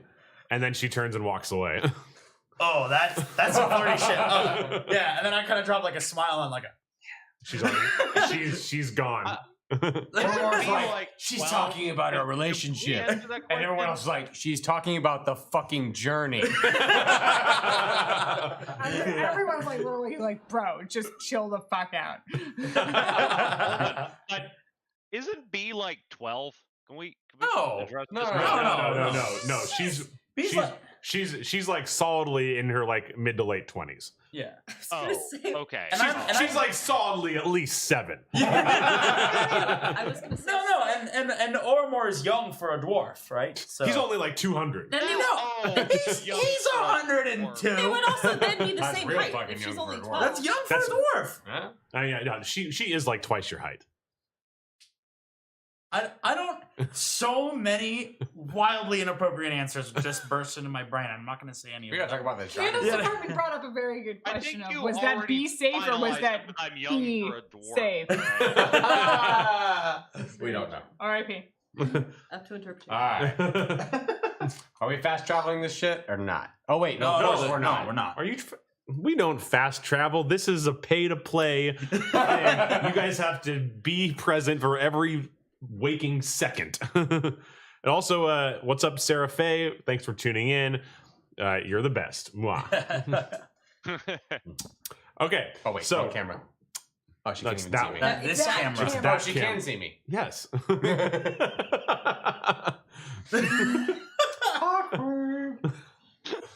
Okay. Just kissed every Let's camera. get this journey a going. And Captain Draven looks at you and says, "I like how you're thinking."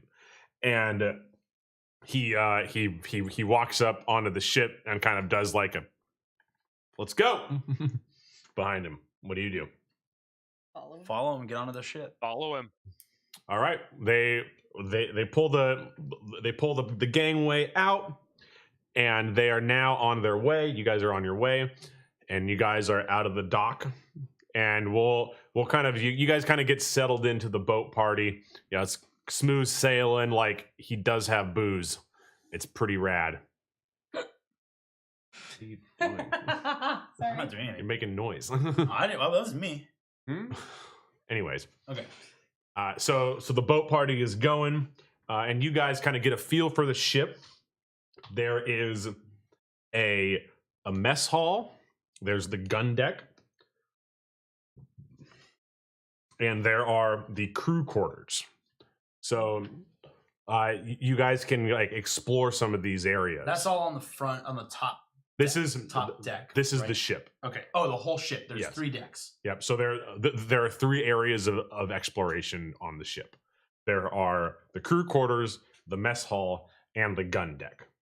I would like. Where do you guys go? Let's go. I mean, we don't have to all go together. Let's go.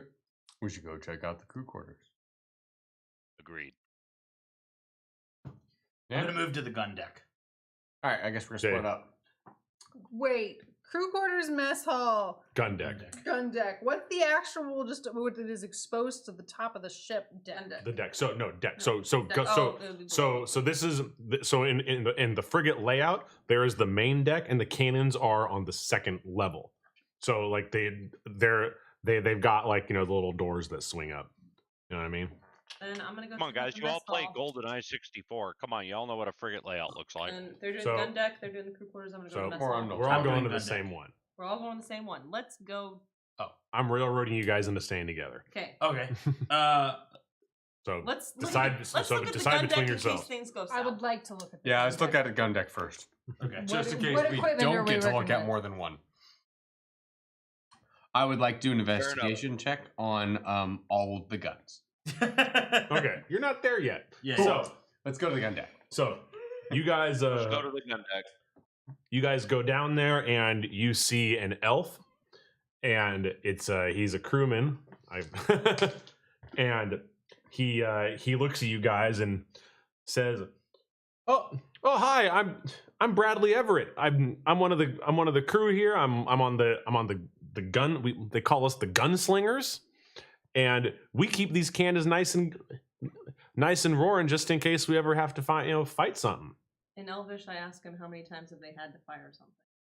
And he Nice. like looks back at you, and he kind of looks back at you and answers in Elvish, like very happily, "We've done many things." You guys don't understand that though. No, we're still but he keeps his like happy demeanor, so you can only assume he said like never. Like, oh, it's great. I know. We don't do the like tourist out of water thing where we're like, Meanwhile, I'm just like. Oh wait, no, I speak Elven. I speak Elvish. oh shit. Yeah. Wait, so do So I. do- Yeah, so do I. Actually, do you? No, I'm a human. Yes. But you might No, still have I the name speak- on human too. Check your. Do you speak language. Elvish? Yeah, I'm human and I speak Check Elvish. here. I speak Oh, did Elvish. you write Okay, down then your okay, then you languages? guys hear him say, I don't yeah, have many have it. If I many do- times. And then I say, Time out. "Hold on." Time out. To do for later. She doesn't know what languages she knows. Oh, Common. I think Yeah. I think it's just But common. you should because- have 3 languages. No. No. The two of us have multiple because I would love to be. because of our intelligence and wisdom. Mhm. Yeah, nice try, Rosetta Stone. Come on. I would love to be bilingual in any sort of sense ever, whether We'll get back to pretend Well, or real life. After the game, we will go back and Okay. Teach me. and, Okay. how to speak and then Mandarin. we will next time we will retcon you in of understanding this. Yeah. Like- Okay. So he says we've done many things. yes. Is that what he says? Yes. Okay, so He says we've done many things. continuing in Elvish, I say to him, Yeah. I say, we've also done many things. And he But says that wasn't the question that we asked. he says, look, when you're out on the open seas, and this isn't a fucking cruise, my dude. Yeah, we've used the cannons before, but we're here. Do you see it? Is this ship busted up? You know what? At least they work. Actually, that's a really. I was about to get really jazzed about his answer and be like, "Fuck yeah!" But no, okay, yeah. So Ormor gives him an approving nod and says, "Understood." Like, yeah, you guys are a dope crew. I get it. Okay. 1 second.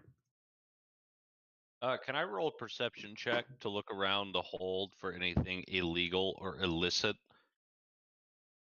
So Just those things? you're not in the hold. You are on the gun Or deck. I'm sorry, on the gun deck. On or in? Oh, gun deck is surface. Sorry. No, No, Never gun deck mind. is a level. It's a level. Oh, we Second. are. Think we of the are decks one as a level level. down? Deck. Yep. All Yeah. right, So yeah. then. So you're 1 down, and you don't see anything illicit. There's gun things. There's cannons. There's gunpowder. There's wicks. This is obviously like it's a well kept but very nice gun deck. They were on a tight ship. Literally. I asked him if She he's ever said. been to our destination before, and if so, if there's anything we should look out for. Yeah. He Sorry. You gotta do that one in character, bro. Hey, over there. judging I'm main look. character. My character just happens to be exactly the same as my not character. I forgot Well Did played. you guys call a lady bra? Almond Islands. the Omen Islands. That's in Mhm. character. It's gotta be, bruh. yes. Have you ever been to the Omen Islands? Like, what are we looking out for? Says, look, this time of the day, water can be a little choppy. You know, there might be. I'm not anticipating. We're not anticipating anything bad, but you know, just in case we run into anything. Oh, holy crap! Thanks for reminding me. I gotta go get that heavy shot out of the storeroom. And he goes into the back room, and he comes out with a giant box of 5 giant cannonballs with the chains on them, and slaps them down. So 5 or 10. 5, 10. It's 5 like sets. 5 sets, Thank you. 5 So- shots. Okay. Okay. Yes. So he brings I'm ready. five shots of these mast ripping cannonball shots out and says, "Thanks for reminding me. You know, not that we're gonna need these, but thanks for reminding me. These might come in handy. But I really appreciate you doing that. Okay, so I walk up to him, slap him on the shoulder in a very buttily fashion, and say, "Bradley, show us around the gun deck." He says, "With pleasure," and he walks you guys around. He says, "Did anybody happen to? Is anybody getting stationed down here in case of emergencies?" Oh, I me. got some boots that make me entitled to man these guns. All right. I'm just here. Awesome. Well, you guys step forward, and I'm giving the tour to everyone, but I want to make sure that they know the ins and outs of our weaponry, just to make sure. And he proceeds to go around and like show you the ins and outs. He shows you how to load a cannon. He shows you how to light the wick. He shows you like meet the other 4 guys that are there, and there's 5 cannons on a side. The ship has 10 total. It's 5 on each side. It actually doesn't have cannons fore or aft. So it's 5. It's a small ship, and after you guys are done, you guys feel confident using the cannons, and you're actually like feeling good that he remembered to get that heavy shot out of the storeroom because you guys came down here. So, if the situation rises, all of us are confident in our ability to load the cannons. Yes, Okay. Not just the ones assigned. correct. Noted. Okay. So that tour is over. Can we leave that area? Yeah, and like after he, and when you guys are about to like go out, and he says, "Look, you guys, these aren't just like any of those like small cannons. These are full size cannons. All right." Oh, was that what happened? Okay. Is that a subscribe or a follow? Crafty Fellows hosted us with one viewer. Oh, all right. Crafty Fellows, Thanks for the thank you host, so brother. much for the Thank you. host. Thanks for the host. How does that compare to a subscribe? We're doing No, We do shots for subs. Shots for subs. Shots for subs. Yeah.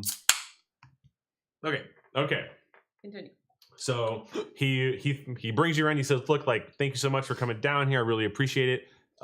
If you hadn't come down here, I probably would have forgot those heavy shots. But they're here now. Thanks so much for coming down."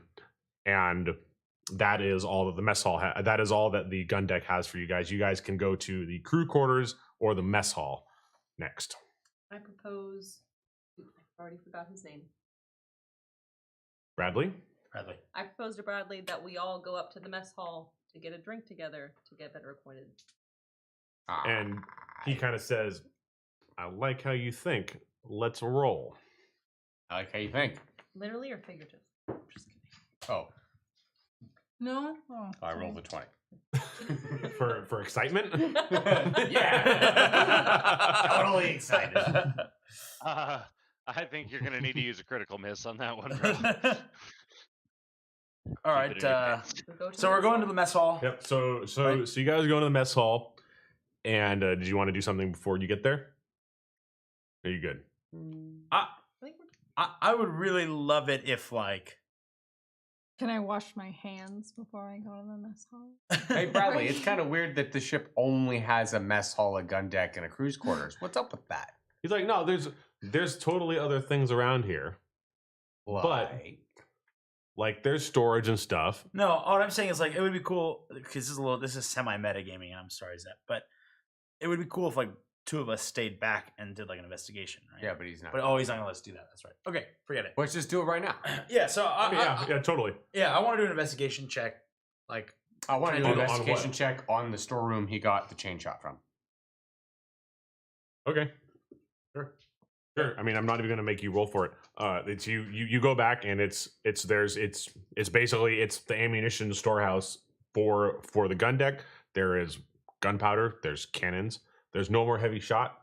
He grabbed it. Oh, there's spare cannons. It's cannonballs. Oh, okay. 10% plus 1. Yep. okay, I don't know. I feel like I'm good. Like if he's giving us the full body tour of like the cannons and all that, right? Like let's just move up to the mess hall and grab a drink. All right. Yeah. For all intents and purposes, right now you guys have gleaned all the information That we have to from- and If this and- were a video and game, all the there- bonuses. There are no more highlightable objects. Yeah. Right. Yeah. So exactly. as triggered by the question, show us around in the character choosing like choose your adventure dialogue. Yep. Yeah. Okay. So we're in the mess hall, or we're going up to the mess hall. Okay, you go at the mess hall. You're still with Bradley, and he walks up to the guy who's working the mess hall. Can I yes? Yeah. Are you gonna say something? No. Okay. He walks up to the guy working the See, mess they hall, don't. and he claps him on the back, and he says, "Stockwell, shots." And Stockwell says, "Coming right up, sir." And he pours out 7 shots and like an eighth halfie for him because he's working. You know what I mean? And he's Forget the captain. No, or anything. no one o'clock shot. Sorry, no? not the captain. The captain's not there. What's his title? If Bradley? he shot Yeah, us Brad- Bradley. then First we mate? are No, all captains. Bradley's just the guy who's working in he's the. He's the gun deck guy. Yeah. So Because he doesn't need to be sober or anything. No, Oh, he came up to get a drink with you guys. Look, man, I would dare you to outdrink any sailor. You know what I'm saying? Like those guys probably. And I could try. They're probably fine. Yeah. Challenge accepted. Okay, so Stockwell's our bartender server. Yes. So Stockwell, he's working the mess hall. He's serving the food. He's serving the drinks. And he says, "Hey, you guys on board for the next? Are you guys on board for the next mission?" Hell yeah, we are. Of course. We're going to that awesome island we've heard about. That's Oh, so yeah, cool and definitely not super dangerous. Oh yeah, the Oman Islands. Oh, those are great this time of year.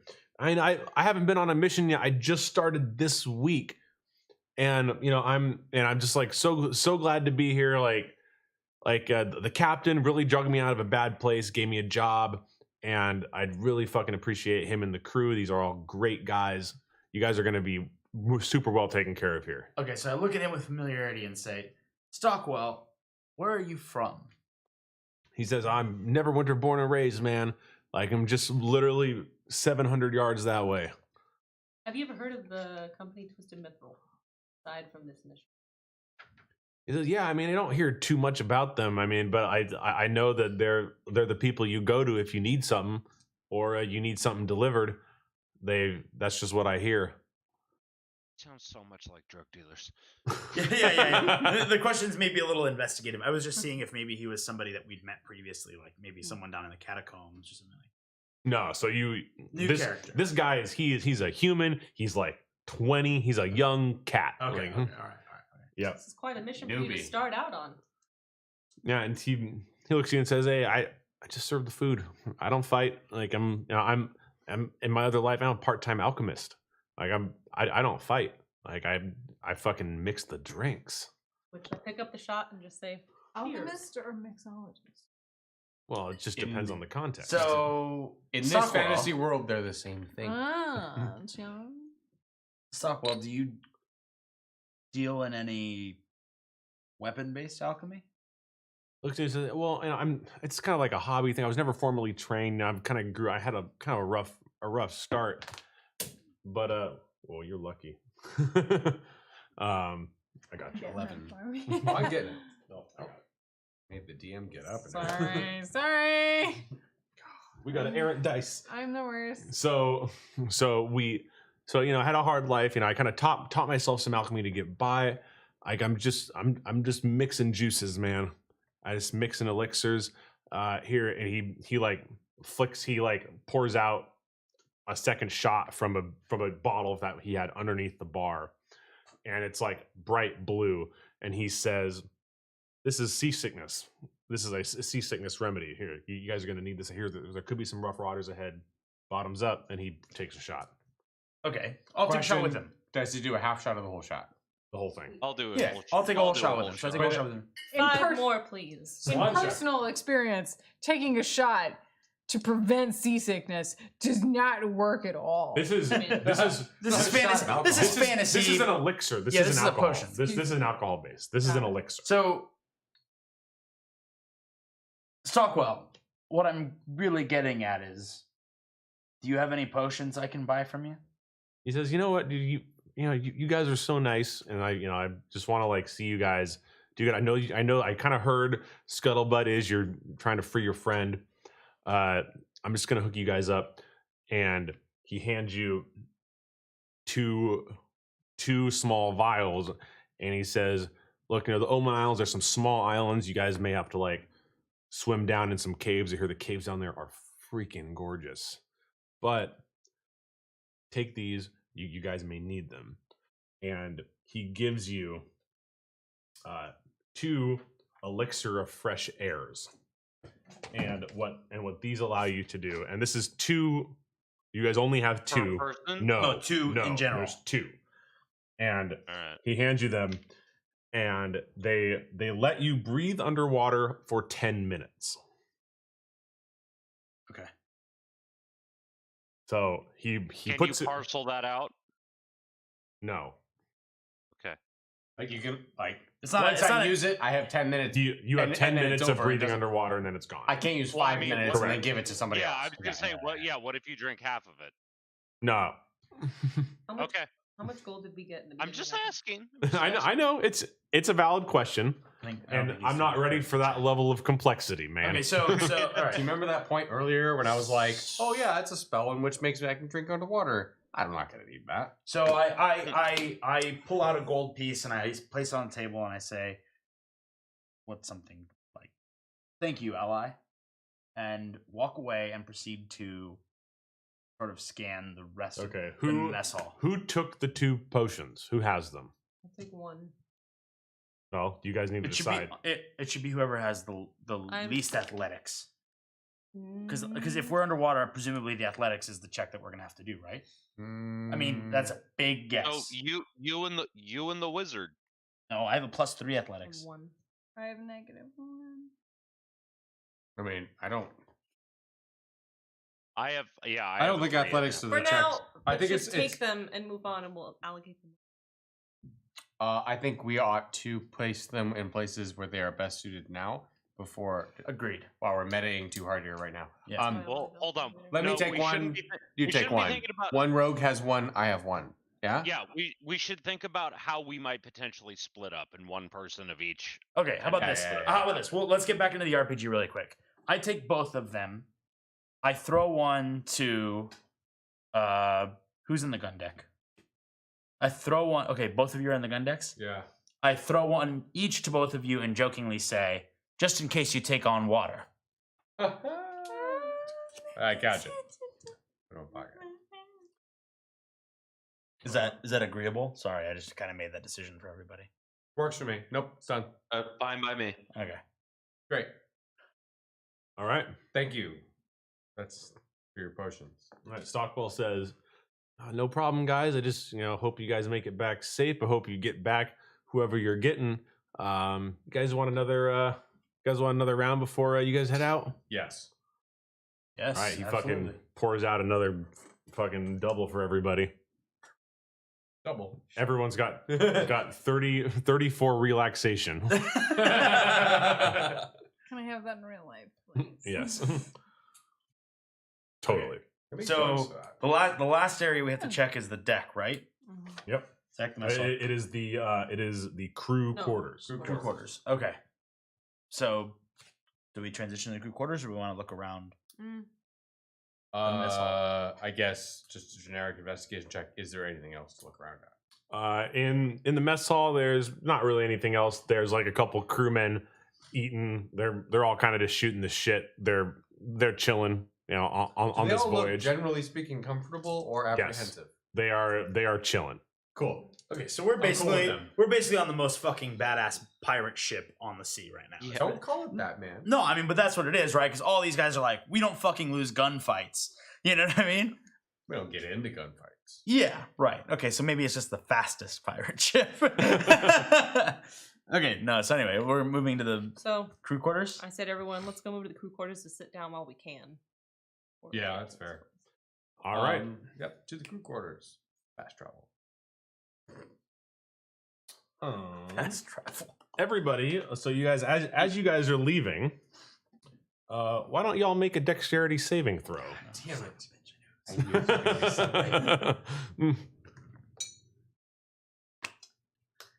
20, but not nat 20. Okay. 20. Pretty sure 17. 19. We are dexterous as 17. Zach? D20. 16. Plus your Zach. dexterity. Dexterity saving throw. Oh, sorry. Thanks for paying attention. 18. Dexterous is I was Eight. paying attention. I wasn't listening. Huh. big difference. So 18, you said? 18.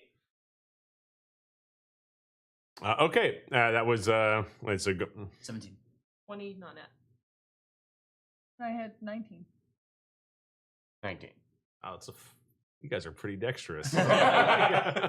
Wow. He's like, damn it, I was gonna fuck with your shit, but I guess I can't. Anyways, so you Come down guys into the cargo hold, and I'll show you. So you guys, as you guys are walking out, it feels like you guys feel like the ship gets just hit with something, and you guys are thrown to the side.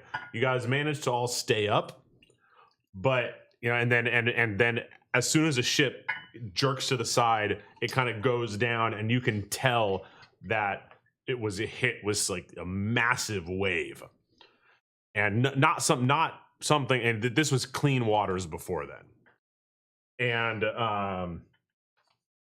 and you hear from above you, Captain Draven, almost cackling. He's yelling and kind of cackling with laughter. All hands on deck! All hands on deck! Up here, you scurvy scallywags! We're in for the ride of the century!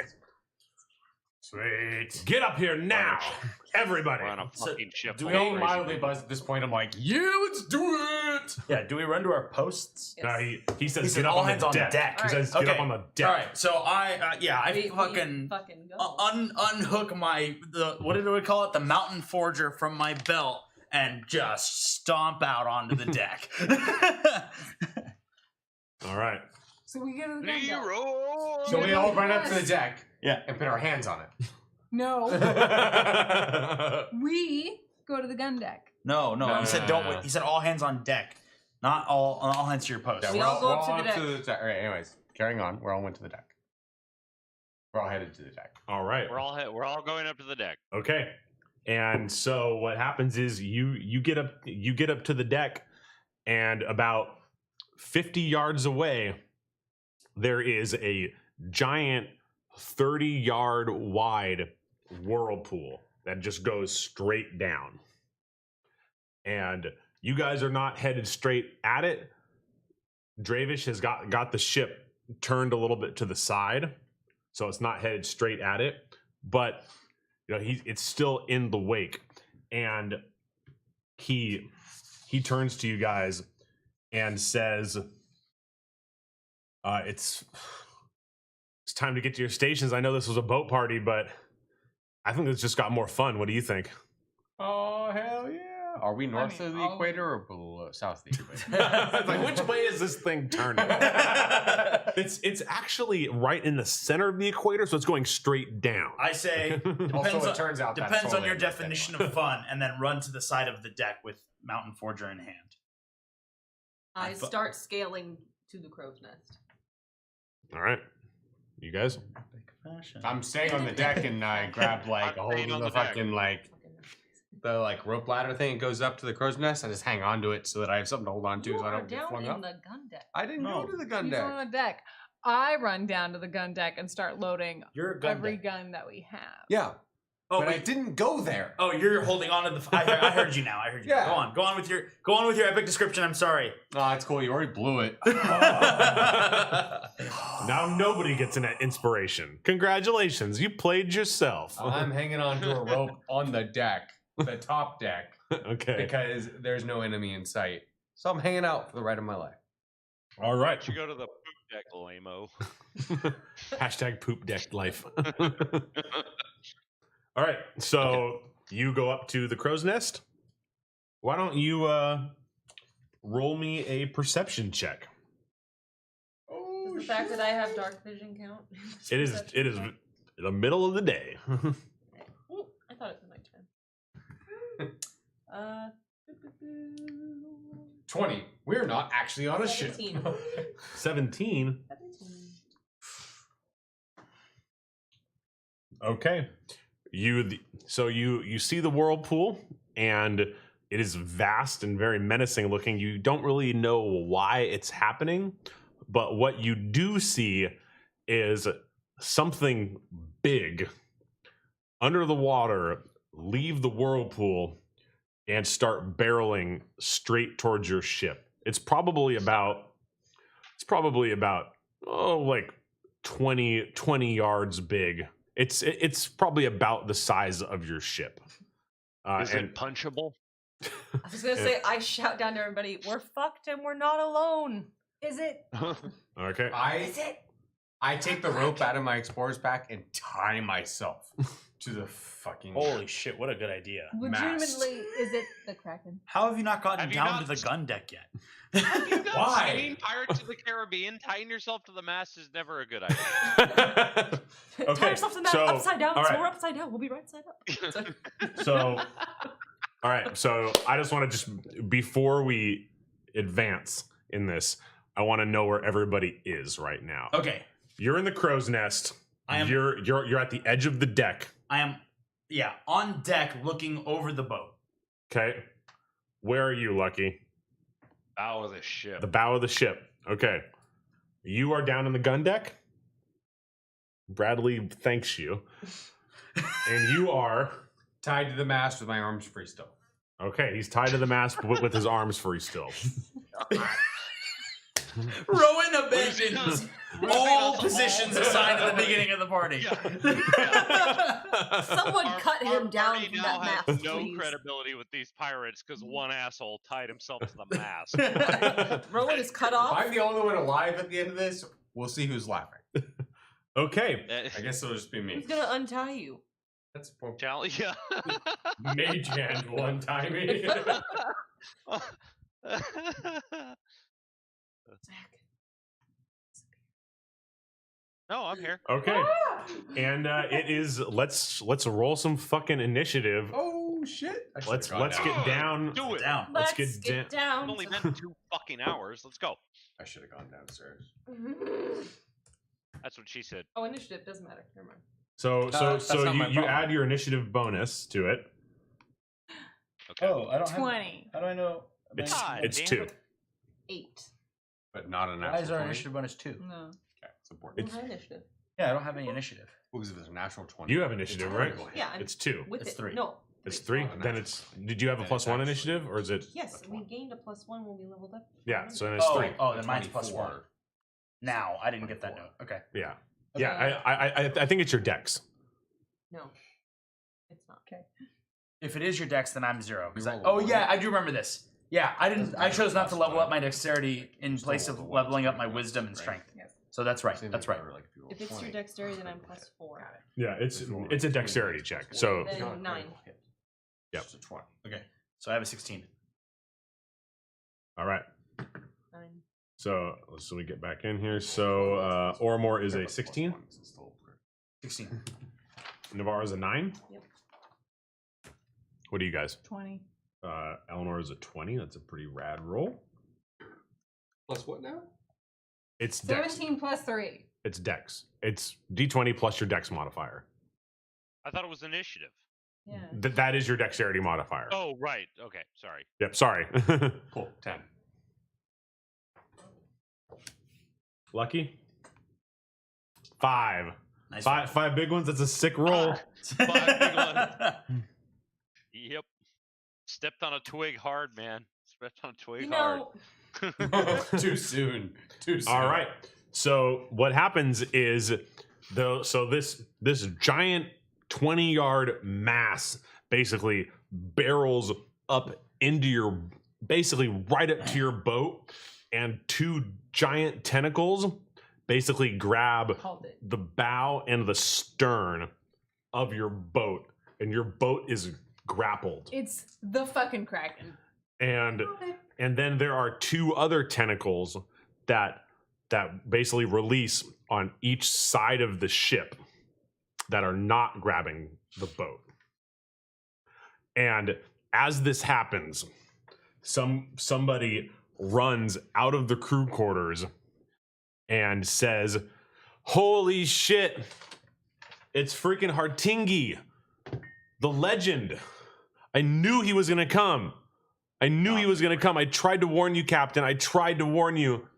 We're all fucked. Why do we take this job?"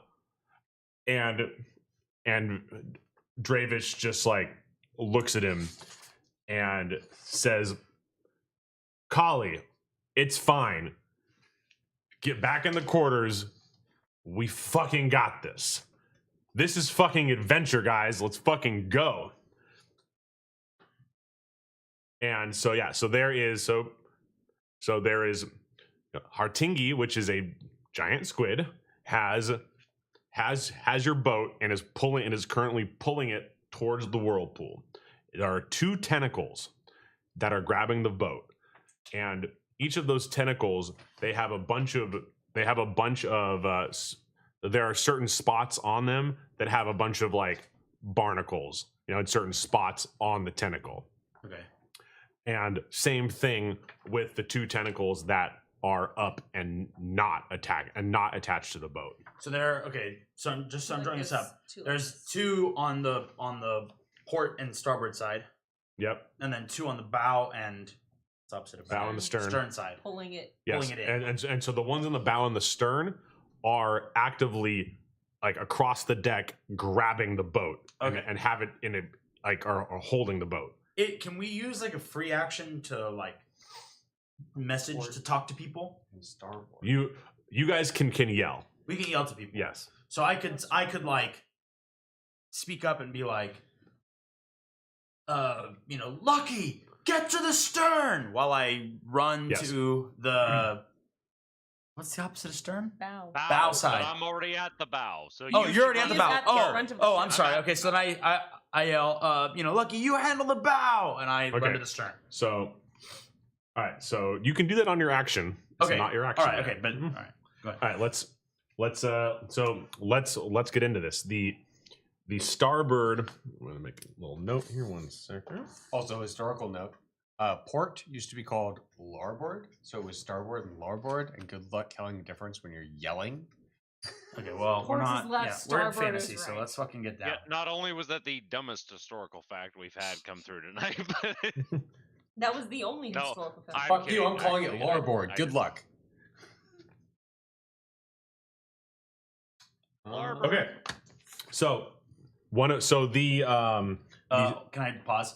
Fantasy candles department. That's how. Fantasy. Go on. Yeah. I'll confirm that reference later. Go on. All right. So the starboard tentacle is going to go first, and what it is going to do is that you see it kind of like rear up, like it is kind of winding up to do something, and that is going to be its action. It is winding up. We're treating each tentacle as a separate entity. Yes. Enemy. Yes. And Each we have not yet seen the connecting part of said tentacle. Yes, so correct? there are you only see there are 4 tentacles. The rest of Okay. this thing is submerged in water that you do not have access to it. Okay. Got it. All right. So the first tentacle has reared up and gone into a wind up, and it is now Eleanor's turn. You are down in the gun deck. Indeed. You have so what you have is that you have cannons, right? Yes. And I have dexterity. So you have cannons, and you have cannons. So what they do is, so your cannons are plus there. It's a +5 to hit. They do 1d8 +8 damage for the normal cannonball, Holy shit. and you have 5 heavy shots. And what those are they basically deal double damage, and they're also armor piercing. So basically, like, if like you were to see So armor Some- piercing some- results in some- -X for AC. so basically is that you would think of it like, is it if like it basically can take down armor twice as fast, Okay. and then also okay. I mean, and is this creature armored though? so basically it has tentacles, and there are spots of barnacles. There are probably like a few different spots of like that are covered with barnacles on these things. That is what you guys see. Okay. Can I for reference of I'm sorry, it's Eleanor's turn. Go ahead, Eleanor. So I can shoot at. Can I like shoot specifically at its eye? Is that a So there are no Always use eyes. tentacles. These are 2 tentacles. It's all pulling it, 2 on tentacles the and sides. barnacles. So there are 2 tentacles pulling it from the cannons. You do not have access to the tentacles grabbing the boat because they are grabbing the boat. You have it from the cannons. You can shoot from the starboard at the starboard or the port tentacle that is just out there. Can I shoot at the starboard side? Totally. Why don't you make a it. roll? Which dice again? It's at 20. That's 20, that is a D20, and then you add a +5 to hit because you're using a cannon. Nat 20 plus 5. God damn. Okay.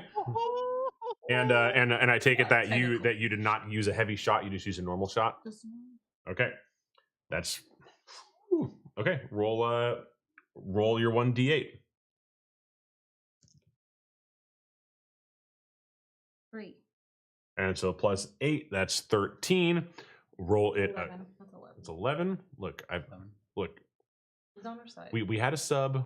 I had another shot at tequila. I'd love to take another one. Give me a break. I just took a shot. You don't even know what you did. So, all right, that is so that's an 11, and because you rolled a nat 20, why don't you roll that one again?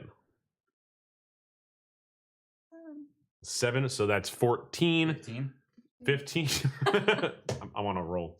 Okay, so that is a 15 plus an 11. It's 26.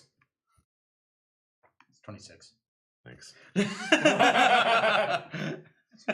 26 checks with the darts players. Yep.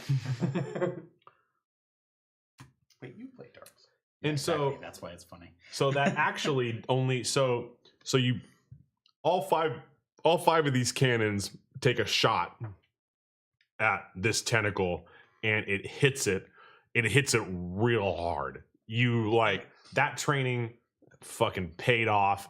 Like holy shit. Bradley goes like woo, like he's so psyched because you guys just like nailed this shit.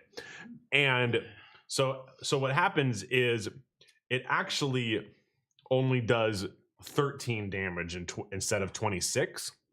But what happens is that a piece of barnacle that was on it falls off and reveals it's like a red spot because like the barnacle's like kind of eating at it, you know what I mean?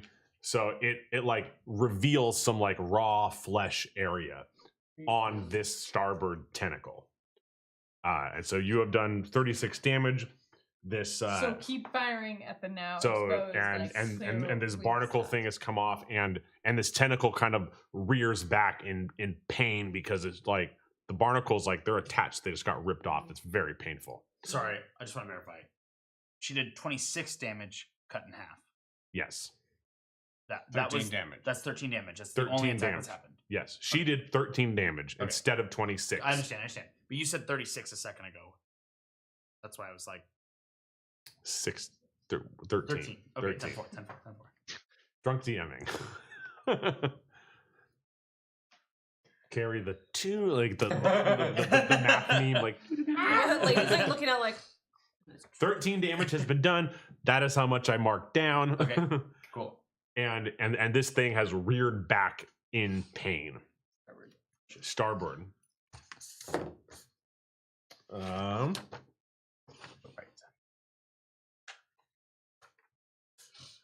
All right, and so now it is the port tentacle's turn, and Man, what do they roll?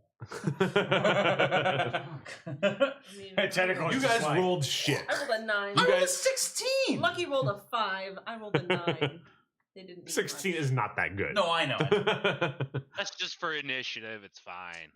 He's getting all of his shitty rolls out in the beginning. Exactly. Just you wait. Just you wait. All right. So the port tentacle is going to rear back. Are you on the port or the starboard side? He is I'm on the tied to the mast. center of the The mast. center. Oh, you're on the mast. Lucky is at. Hold on. I'm assuming it's a single masted ship. If this Yeah. is a triple masted ship, I'm on. It's single mast. It's single then mast. I'm Lucky, bow, him, center, her, gun deck, me Yeah. up there. You. You It's are you not a port or schooner or starboard? a You're clipper. starboard side because that is where the That's where I've started. That's where I was watching it. okay. So this tentacle is going to take a swipe at Rowan because that is who is closest to it Damn it. In the center mast. on the center mast. You better. My whole plan is falling apart. I haven't even gotten to my turn yet. It will be fine, he says. 23 against your AC. Hang on, let me just Let me double check that real quick. Slice That's him not in mine. fucking half. I'm just gonna roll damage because Oh, it's definitely over your AC. Wait. I think you have like a didn't increase. You are the you have like squishiest a of all of 13 us. AC. You have like a 10 AC or Our some AC shit. did not increase. Yes, in the it level did. up. No, it No, didn't. Oh it no, didn't. our AC No. did not. Our armor class Yeah. not. I still have 10. Okay. That's what I thought. AC's only 13. How, Damn it. how many hit points do you have? Like 30. 31. Oh, you'll be fine. It's like, He you says have smiling, 1 hit like- point left now. You better So- untie yourself from that mess. I do have. Oh, sorry, you're rolling. Not your turn. Yeah, it's not your turn. It's not my But turn, I dude. would love to hear your idea in a second. It's actually going to be a long second because your turn is very far It's away. not my idea. It's Chad's idea.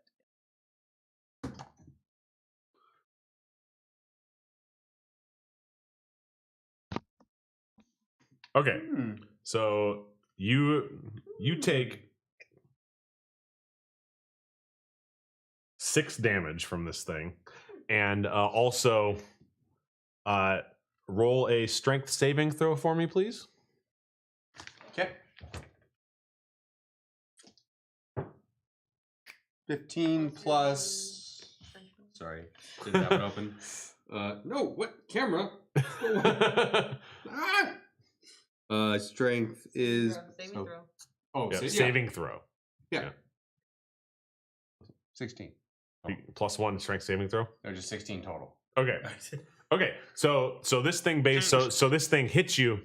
It basically like bitch slaps you across the face for 6 damage, and you like like tetherball happen. Have you heard of tetherball before? So just to be clear, think I am we've tied all to the heard mast, of tetherball. like just circling around, nothing else.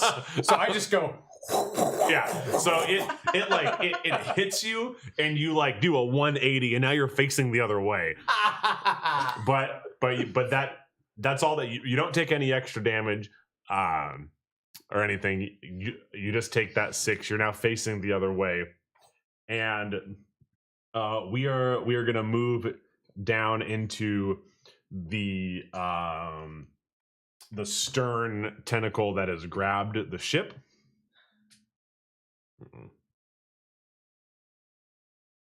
Stern tentacle Yep. that has grabbed the ship. Yep, we're doing the stern tentacle that has grabbed the ship, and what it is going to do is that it is going to use its action to drag you closer to the whirlpool, and the ship moves, and if you were to estimate, you probably have like it drags you 1/5 of the way to the whirlpool.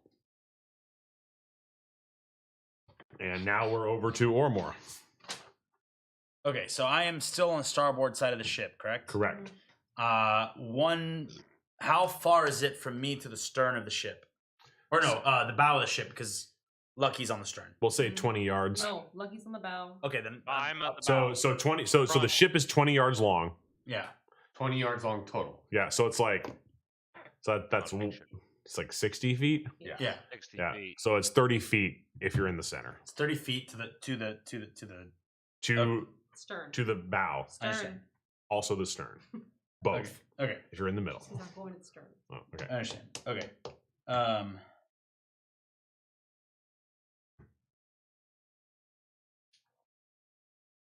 Okay, this is what I'm going to do. I am going to cast Guiding Bolt to the stern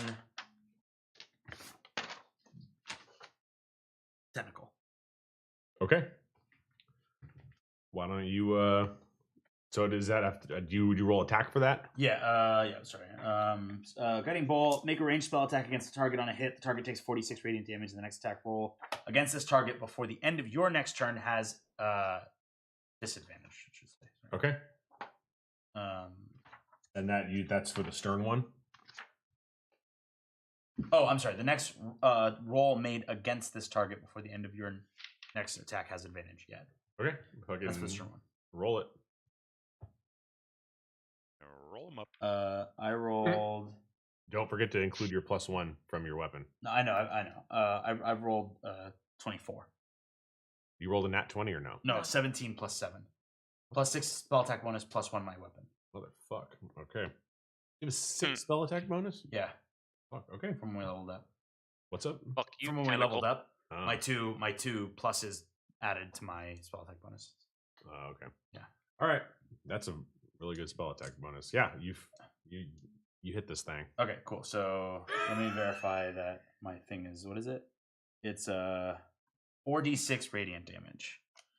So 1, 4, 9, 12. Okay, so I in Oromore fashion pull my holy symbol from around my neck and wrap it around my arm and hold my hand up in the air and bring 4 bolts down from the skies onto the tentacle for 11 damage. All right. No, for 12 damage, excuse me. 12 damage. For 12. All right. Hell yeah. This is a good roll. Unfortunately, it only does 6 damage. Anyone noticing a theme here? Yeah. No effect for the radiance either. But And so it does 6 damage, and the barnacle patch on there. So it hit a barnacle patch. It's not off, but it's damaged. So it does 6 damage to the tentacle. The barnacle patch is looking damaged, but it's not off yet. No, Okay. he needs to get It's like a scab kind of hanging there. Yeah, exactly. Not off Okay, yet, but can the I- worst, most painful. can I part. still use a free action to yell to somebody? Yes. Okay. Then I turn towards Rowan and yell, "Rowan! Thunder!" And then stop. All right. And so we are going to move to the tentacle that is grabbing the bow now, and it is going to use its action also to drag you towards the whirlpool. And so you are now 2/5 of the way there, and we are now at Rowan. Cool. So double checking here. How wide is this ship? Oh, it's not that wide. I mean, you can. Significantly less than 30 feet. It's probably like about 30 feet wide. Cool. So me going from the center to the edge is less than 30 feet, which is Yes. the important part.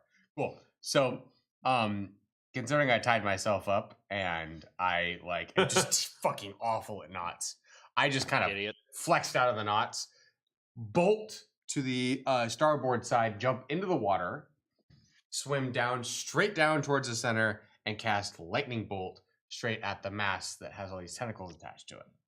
No. Okay, we're gonna back up a little bit. Yeah, there's a couple things you gotta resolve there for sure. There's no tentacles on the mast, first of all. Masts.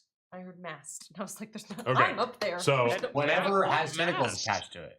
So we're gonna say that you can get so that's what you want to do. You can't do all of that in one turn. That is a lot. So you can get into the water. But you don't know how far down this thing is. No, but I have a pretty good distance on this I lightning, say so I you don't go care. for the ones that are pulling us in the water and don't worry. Let's not metagame. Let's let him make his decision. Okay. Yeah. Okay. So that's pretty fucking cool. I'm going to give you an inspiration for that. 1. That's rad. Okay. And so now to resolve this, we're going to need to do some checks here. Just gonna put this away. Need it anymore. Okay. So make an athletics check. Because I know that as a wizard, you're very, very athletic. And for busting out of fucking like hulking out of this road. Again, I tied it. Oh yeah. For hulking out of this Doesn't road, matter. bounding That's to just the more effort side, you exerted. Olympic diving with a fucking 180 kickflip twist into the. That's. Twist. This is gonna require some fucking athletics. All right. And I used prestidigitation to give myself a skateboard and make it look extra epic with a kickflip. Okay, good. Okay. How many athletics checks would you like me to do? Okay, give me one athletics check. Okay. Does not seem. 12. Okay, so you make it. You dive into the water, but you kind of like as you jumped off the boat, you didn't get a good. And this boat is like moving. It's tough waters. You guys are. There's a bunch of people running around right now. You weren't able to get a good leap, so you kind of catch your foot on the way out. So you didn't. You kind of like belly flopped it, and it's like it hurts. You're not going to take any damage for it, but it's funny. I'm You stunned. probably saw it. Like, And I'm clearly stunned long enough to not. do no, magic. I'm not going to say that you're stunned, but you basically don't get to dive, so you can't really see what's underneath the boat. But I'll still let you make your action. Okay. So, just gonna double check some calculations here. Got to do some math. Sorry, I should have kept the book. It's an athletic check to pick up the book. So I cast a lightning bolt. Which, by the way, according to the rules of the way lightning bolt works, does not interact with water in any negative way. I double checked, so I'm not electrocuting myself. Unless you decide that's a thing right now, let's talk about it right now. If that's going to be a thing, or you gonna decide? No, I'm kidding. Anything over your spellcasting DC. Yeah, we're gonna need a spellcasting DC contest. No, I'm kidding. But- Just tell me what you want to do. Okay. So, anyways, I can cast a lightning bolt 100 feet deep and 5 feet wide. So I'm gonna aim what I believe is the center of the mast that I have intuited from where all of the arms are coming out of. It doesn't mean I'm right, but Okay. I'm pretty sure I think this is where the arms are coming from, and I'm casting this lightning bolt down there. And if I hit, actually, it doesn't even matter if I hit because I do 8d6 damage or half that, based on a dexterity saving throw. Fucking baller ass spell. Yep. Okay. You are firing lightning bolt into nothing, as far as you know. You don't know what's down there. Okay, hit But it. the good news is, according to these rules, there's no hitting mechanism. I hit them automatically, apparently. I mean, if We they're should there. revise this. I mean, you hit them automatically if you know what you're shooting at. I guess that's fair. So why don't do me a favor? Let's give me before we roll that. Because you're aiming blindly. Why Yes. don't you give me just a spell? Like, give me a D20 with your spellcasting modifier Okay. first. Okay, blind fucking spellcasting. Yeah, but then no matter what this is, you're gonna roll and you're expending the spell slot. Yes. Okay. Understood. Yep. But good point. Oh, well. I didn't even know what the modifier is, but it's a 3. So All right. that modifier makes it to a 5 if I'm lucky. So Yeah, that's 3, 5. yeah, that's yeah. So yeah, you don't get to even roll damage. You basically you shoot this lightning bolt down in there and mark that spell slot off, my dude. So you shoot this lightning bolt down there, and it shoots pretty far, but you don't hear anything. Nothing really changes, unfortunately. You've just done pissed. Yeah, and so now you are in the water with no life vest, in the ocean. All right. And end of my turn. Yep. That is it. You mean the end of your character? We'll find out next turn. Yeah, we'll find out next round here on Twisted Mithril. Okay, Not yet dead. Navara. Right. Which tentacle has not taken a turn yet? I All never of- thought all I'd of hear them that. have. All of the sentence. tentacles have Okay, taken their just turns. Making sure before that. Okay. So Because I'm if gonna- not, she gets to kill one automatically Yeah. by sneaking up on it. Classic Um, rogue shit. Yeah. No, I just get advantages on people that haven't taken a turn yet. So I don't know. So, since Lucky is still at the bow, You Which saved is- the bow for me. no. Oh. Since you're within 5 feet of the tentacle, I'm gonna go to that because I don't need advantage for sneak attack now.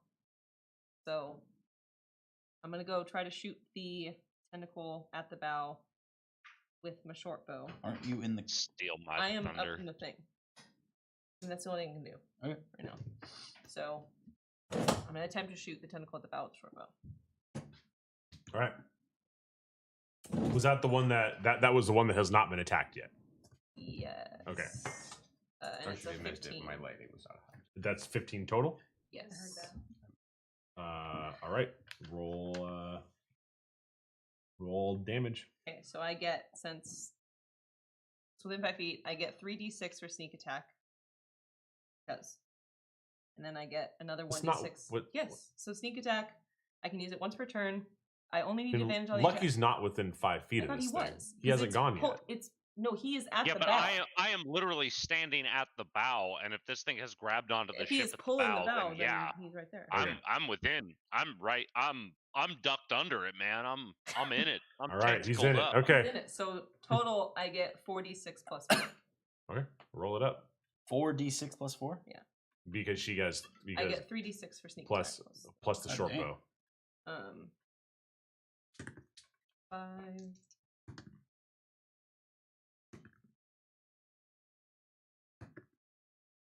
14. The 14. 14. Damage. 14. 14 piercing. Heyo. So- That's relevant. Where did you get piercing? Because bows do piercing Short bow, damage. piercing damage. Oh. Anyways, so you deal so you take back a bow and you point it pretty good. What And did you just say? You point it. Point it. It's been poinked. You gotta try and earn your inspiration. Yeah, that, points. yeah. So It's Whatever. so you pull back the bow and you point it pretty good, but you actually only do 7 damage, and a section of barnacle has been hit by the bow and it gets blown off. So one of the barnacle sections is damaged, but it is not gone yet. And we are now lucky. fucking finally. Go for it. Okay, so here's how this is gonna go down. If I'm dual wielding my rapiers, which I have just pulled out, I get 3 total attacks. So I am using those 3 Whoa. attacks. Whoa. What? Whoa. What? What? What? She still has your rapiers. No. No. They She got her dagger back from Giles. they- She never Yes, explicitly she gave did. them back. Yes, she did. Yes, She I did. Yes, she alright, did. alright. This Apparently I'm this wrong. was the thing. We're gonna Alright. go back. Not bad. Roll it Apparently I back. slept through that. Hey, Rowan, how long can you tread water? Okay. And why? There's no argument about how fucked I am. So, 3 attacks on the fucking tentacle with the rapiers. In the study. At the On part the where the fucking barnacle is deck. right there. On the bow. You want me to start Okay. rolling? Yeah, fucking roll me up, my dude. All right, stand by. You want to do? Do you want me to roll all 3 attacks and then roll for damage off of that? Yeah. Okay. So 14 plus 6 attack bonus, so 20. Number Wait, one. wait. Plus 6 attack Yes, bonus? yes. Hey! Yes. Why are you fighting everything everybody does? But he's rolling Yeah, attack no, with a d20? Yes. Yes! You roll. You want to fucking see my shit? No, that's not what he's questioning. Why Yes, you're you rolling roll a attack with a D20. d20. Okay. Roll attack with the. Just because Bishop doesn't remember how to play the fucking game doesn't mean he's good to me. I No, played no, the whole yeah, fucking round. no. Yeah. So all attack rolls are made with d20s.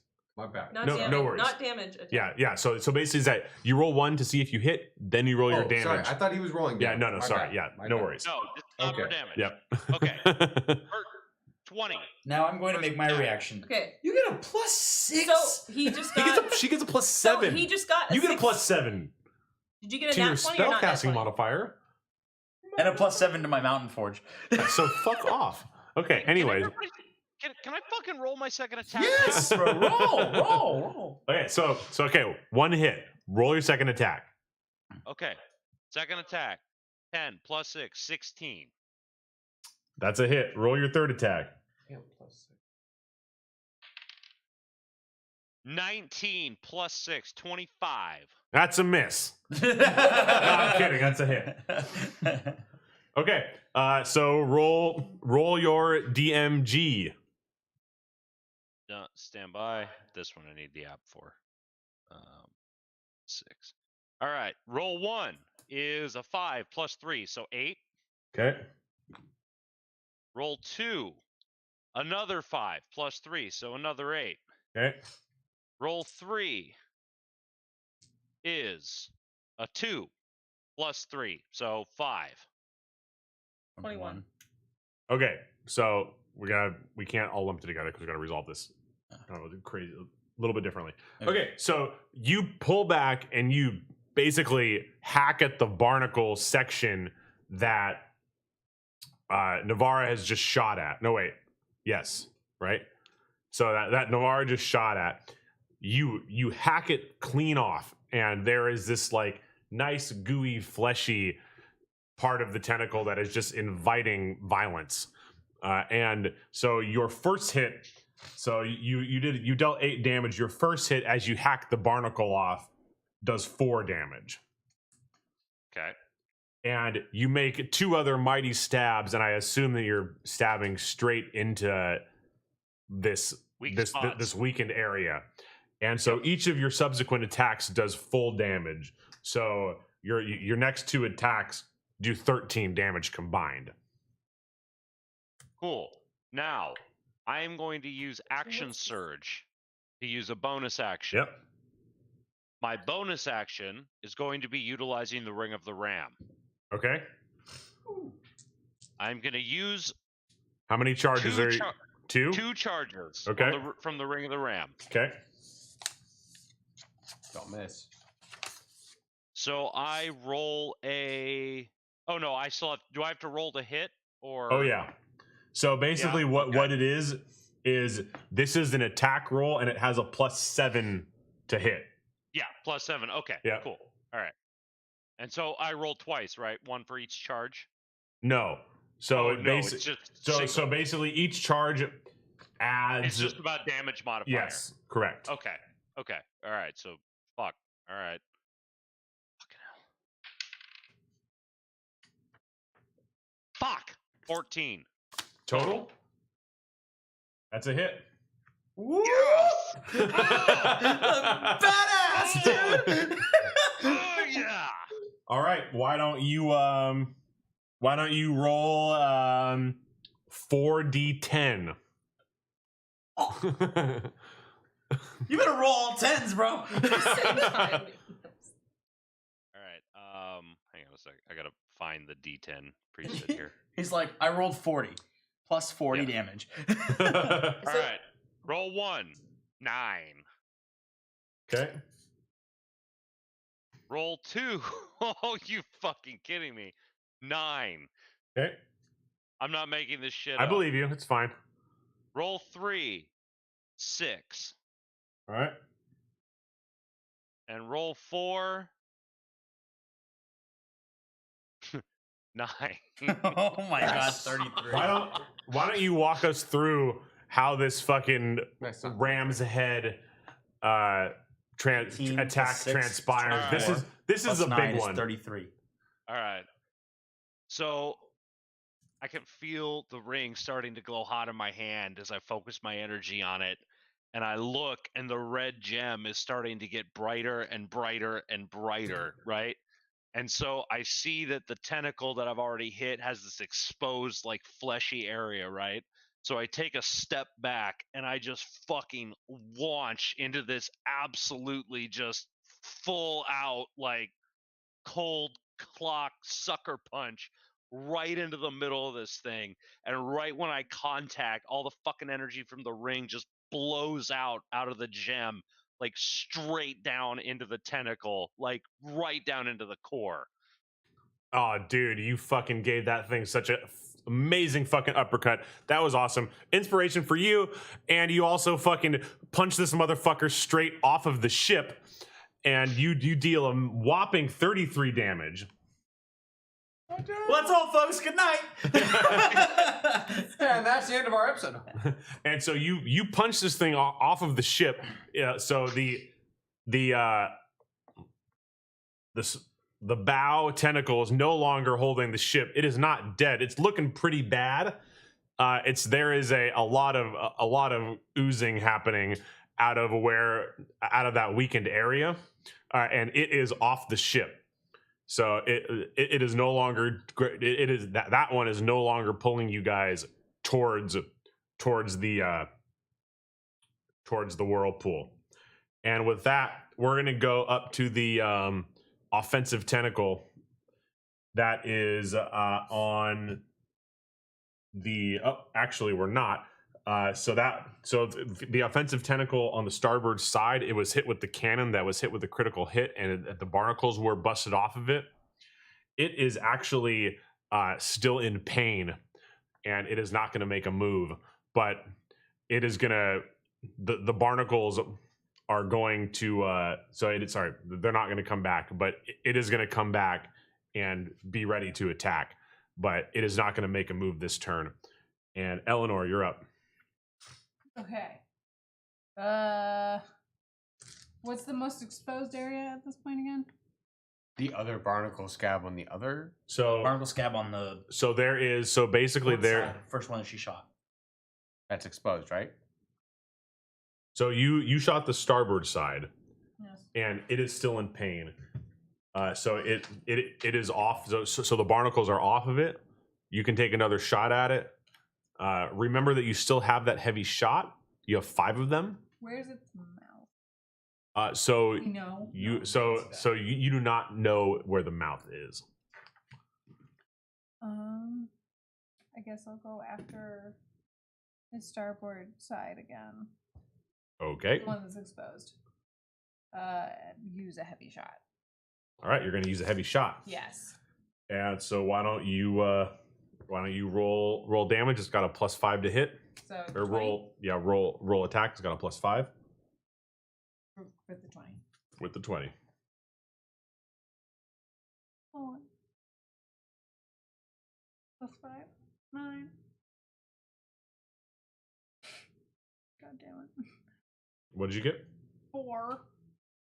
All right. So you load in that heavy shot and take aim, and Bradley, because the last one was so good, he kind of got like you guys were kind of like overzealous. You guys were got a little bit too confident of your shot, and you guys fire off another volley, and you guys totally missed that heavy shot. Just whizzes right past it, and so you are now down to 4 heavy shots. Wait, she didn't fire one of the first one. She did not. That was. And we are. We What's are up? fucking this thing up, by the way. I just want good. Let's keep this up, guys. Come on. He says after the miss. Okay. We What being a- him. What No, a dick. no, this is a group effort. All right. Go Bears. And so we're gonna move on to the port side tentacle, which is going to it is going to target it is going to rear up, and you actually see the other, so both tentacles rear up, and they both try and take swipes at the gun deck, trying to take out the cannon windows. This is both of them combined.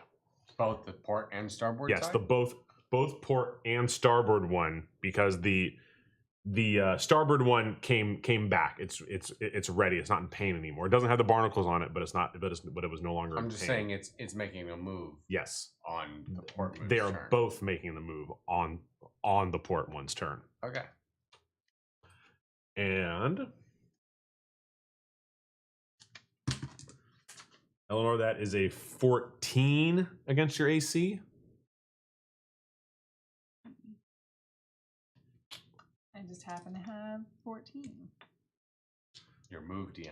I never remember if the attack goes to the attacker or to the defender. We got a book for that. I have the internet for that. Or that. Hooks are too slow. It's the age-old full house versus a two-pair thing. What? Poker. Oh. Yeah.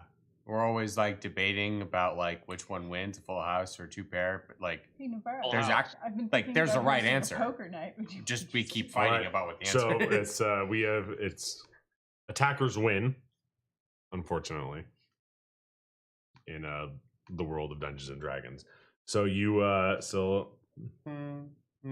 Bishop, a full house beats almost everything. It's like the fourth best hand you can have. okay, and so it's gonna roll some damage.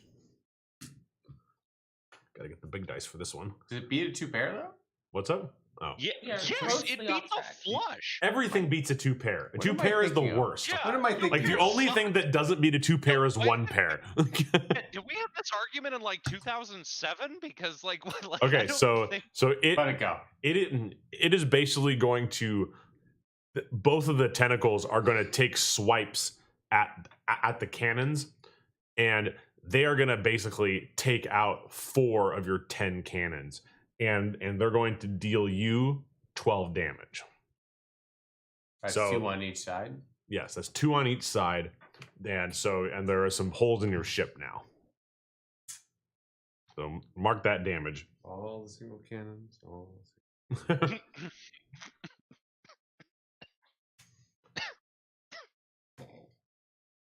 All right. And so now we're gonna move to the tentacle, the tentacle that has grabbed you on the stern, and it's gonna pull you towards the pit. You guys are now 3/5 of the way there, I believe. yeah, probably. And back to Oromor.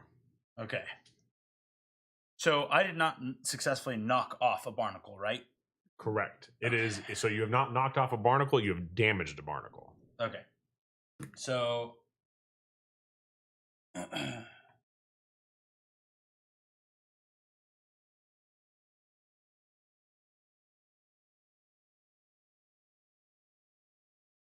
Think long and deep, sorry. but Okay. not too long. I'm gonna use Mountain Forger to strike the tentacle that is wrapped around the whatever side Lucky's not on. I keep forgetting. Oh, Bow side. he's on you're, The stern. No, you're going I'm to on the stern. stern He's side. You're on the bow. stern. Okay.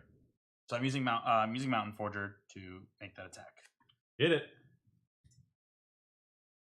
Okay. I have rolled a 23. It's a pretty good fucking What roll. was your natural number? 16. Noted. All right. So- Fucking 1d8 plus 3. Roll a 7. 10. 10 damage. 10 damage. Okay, so you are going to deal. So you reel back and you whack this thing and you butcher the barnacles straight off of it. You deal it 5 damage, but the barnacles are off of it, and basically both of. And so it has now released the ship. Okay. And so now both tentacles are off of the ship. Is it now too far for me to say use a bonus action to make an attack on it? You have a bonus action? I do. What's your bonus action? Divine Favor. Yeah, no, I mean, so you can, what's your, is it a ranged attack? Weapon attack deals an extra 1d4 radiant damage. I mean, you can't reach it with your melee weapon. Okay, that's what it's, I was. It's like it's reeled it- off the ship completely. correct. Okay. Yeah, it is off the ship and in pain. Okay.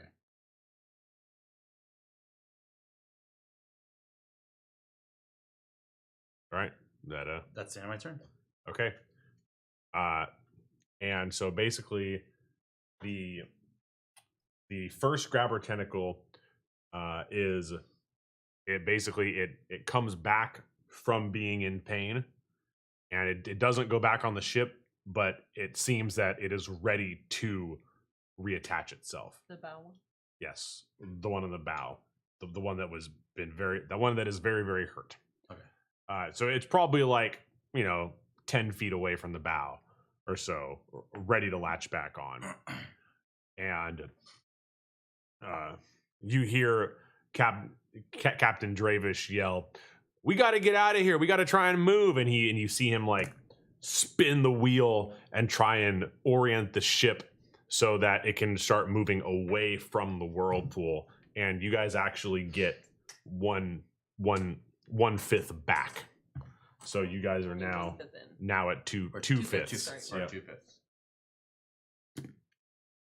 And we are now at the first tentacle, and it's that's the one that went. Rowan.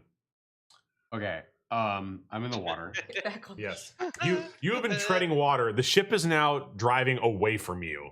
Great. Yeah. So I use my awesome new ring I just got and telekinesis myself through one of the portholes that You lost cannot a cannon. telekinesis yourself because it is an object that is not being worn or carried.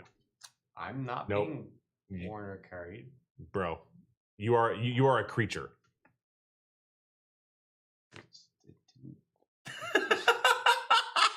Letter of what you wrote doesn't cover that. But you're the DM.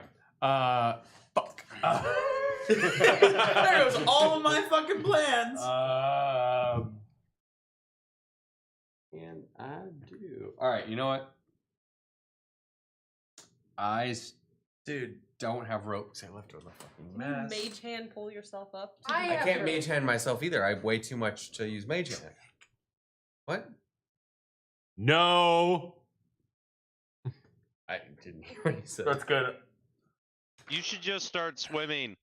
And also small to medium objects. Not for that.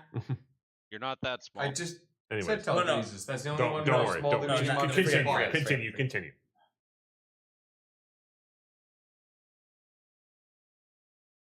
Wait. Hang on. You said it swept off those cannons? Yeah, there are 4 cannons that landed next to you. I should have made you make a dexterity saving throw. But yeah, Okay. there are 2 cannons that landed right next to you. So, just for the sake of argument, I'm going to assume they haven't sunk to the entire bottom of the ocean. Yeah. They're on wood Okay. rollers. Cool. Then I'm going to use telekinesis on the cannon Okay. and try to, I'll probably have to do an acrobatics check or something like that to like catch a ride on the cannon. But so let me describe this whole thing. No. Go. I'm listening. I'm listening. Let me describe the whole They thing. can hit me with this My shit right plan now. is there's a cannon that is somewhere below water, totally within range of this spell. And I'm going to lift the cannon out of the water back onto the ship, No, you're not. catching me on the way. Okay, that is not what I thought you were gonna I do. thought That's a you were much like, better I idea. want this to I thought you were happen. gonna sit on it, light it, and like. I thought you were gonna like. I thought you were gonna be like, okay, I'm not going to Doctor Strange love this. Yeah, I spin the cannon around and watch them. insane. Anyways, I telekinesis a cannon Okay. back onto the surface of the ship Okay. Give with me myself on it. Okay. Give me whatever. You telekinesis the cannon up. Give me an acrobatics check to grab onto that motherfucker. Cool. Because this thing is like it's coming up. I figured there was something like that. Yeah. Oh, keep your hand away from there. I didn't want to hit the top. He rolled an 18. You should have Yeah. kept the 18. Oh, so 20 20. now. It's natural 20? Yes. Holy shit. All right. dude. Oh my. Inspiration for this guy. Mark that one. Keep track of your inspiration. I cannot fucking believe. All right.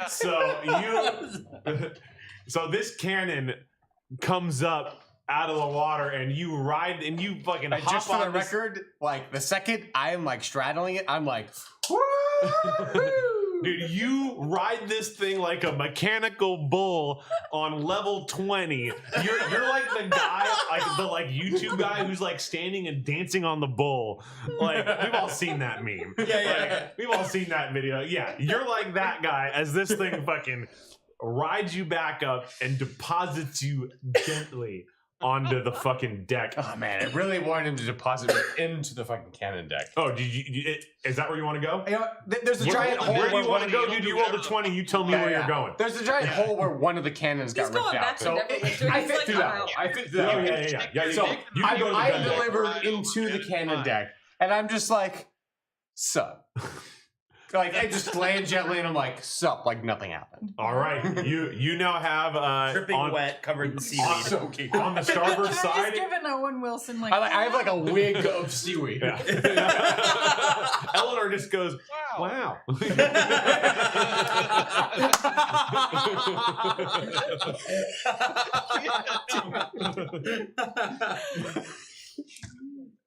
Yeah, and so you have fucking mechanical bowled your way onto the gun deck with this cannon. That was rad. You're back in the fight. That was sick. Not drowning. And we are gonna move to Navara, who is still in the crow's nest. And right up there. and so what happens is you also hear down is that Captain Dravish kind of yells up at you and says, if you can go and release the second set of sails, we can get out of here even quicker. Ooh. So he yells it at you, but you have an action. There are both the tentacles are off the ship. Dravish is trying to run away. You saw out of the corner of your eye a fucking cannon rise out of the ocean. It's kind of crazy. But there are still the two tentacles, starboard and port. Do I have enough of an action to release the sails and try to get an attack out of it? No. I would say that releasing the sails will take your action. I'm gonna try to release the sails since now we have Rowan back on the ship. Okay, so this is I'm gonna say that this is going to be an acrobatics check because you got to like hop out of the crow's nest and like run across the horizontal mast thing. What? She has like a plus 20. Yeah, totally. Gonna be a 21. Yeah. All right. Cool. So I do cartwheels across the. All right, those are fucking sick.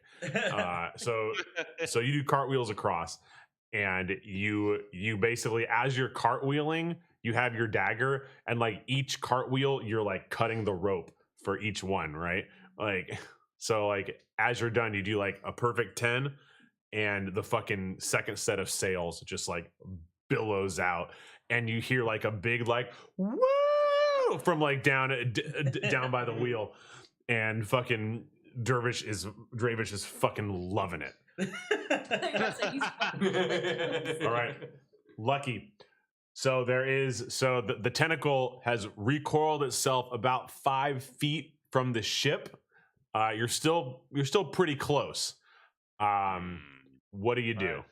And it has like recoiled, and it just did. It's basically not like stunned anymore. It's back, but it's still like pretty close to you. The barnacles have not regrown yet. Who is there? Anybody around me? Nobody's No. around me, right? No. We got 2 people down on the gun deck, 1 person on the mast, and 1 person at the other end of the ship.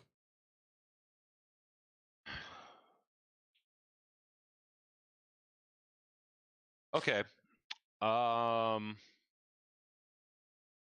Shit. I only get 3 attacks if I'm dual wielding. Okay, here's what I'm gonna. Is it within reach of my rapiers? No, but I would love to see you try and get to it though. It's basically 5 feet off the ship. Yeah, unlike Rowan, I don't fancy swimming. So, This thing was pretty fun. I can't make cannons fly. Okay. I am going. Shit. I think I'm just gonna have to go for the weak spot with my longbow. Oh, nice. All right. I forgot you had that. Okay. Roll. No, roll. okay, sorry. This is probably a really stupid question. if I use the longbow, do I still get 2 attacks or no? You get 2 attacks. You 2 still get your attacks. extra attack. Okay, I still get You my still extra get your attack. extra attack, but you don't get the 3. You only That's get fine. 2. Okay, cool. So first attack, longbow, aiming at the weak, the hole essentially Yep. that I Yep. made. Yep. All right. All right, Roll it. rolling for hit. 15 plus 5 is 20. All right. Roll that damage. Hang on. Pop my D8 out here. That sounded weird.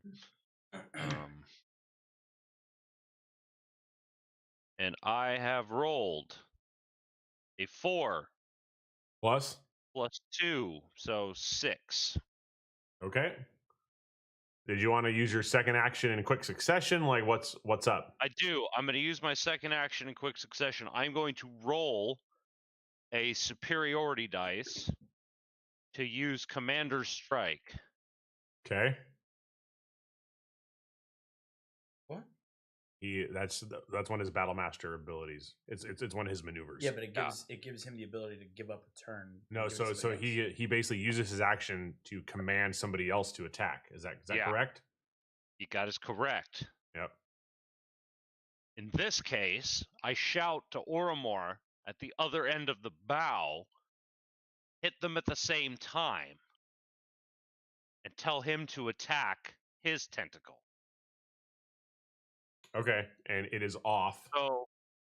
So I have to have What? a range attack. Yes. Okay. You can go Oh. right now. Oh, but you have range attacks, don't I you? do. have Yeah, range yeah, attack. yes. Yeah, okay.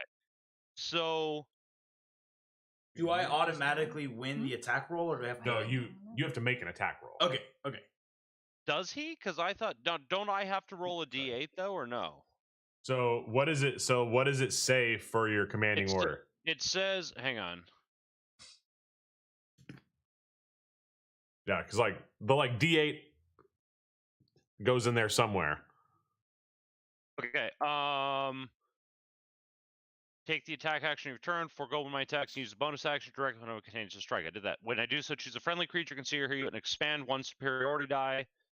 That creature can immediately use its reaction and make 1 weapon attack, adding the superiority die to the attack damages roll. So I roll a D8, and that gets added to Yeah. Nestor's So attack. he has to hit before you roll that D8. Okay. So Okay. Okay, Well, so- the range attack that I'm using is Sacred Flame, okay. in which the target must pass a Dexterity save, Okay. or in this case, take 2d8. Okay. What's your DC? What is my DC? Let's find out after you roll. How do I tell my DC? It says your spell save DC is on your character sheet. Your second page. Oh, 14. He does not save. Is that a critical miss? It's not a critical miss, but it's real close. He rolled a 2. Shit, okay. All right, so Sacred Flame's a cantrip, so I'm not wasting any spell slot. Yep. It's 2d8 damage. Okay. I don't think I... Plus, 2d... Is I that plus rolled my 5. 1 spell damage? So 2d8 plus 1? It's only, I think it is plus 1. Yeah, hit 2d8 it. plus 1 because of Mountain Fortress. Yep. Okay.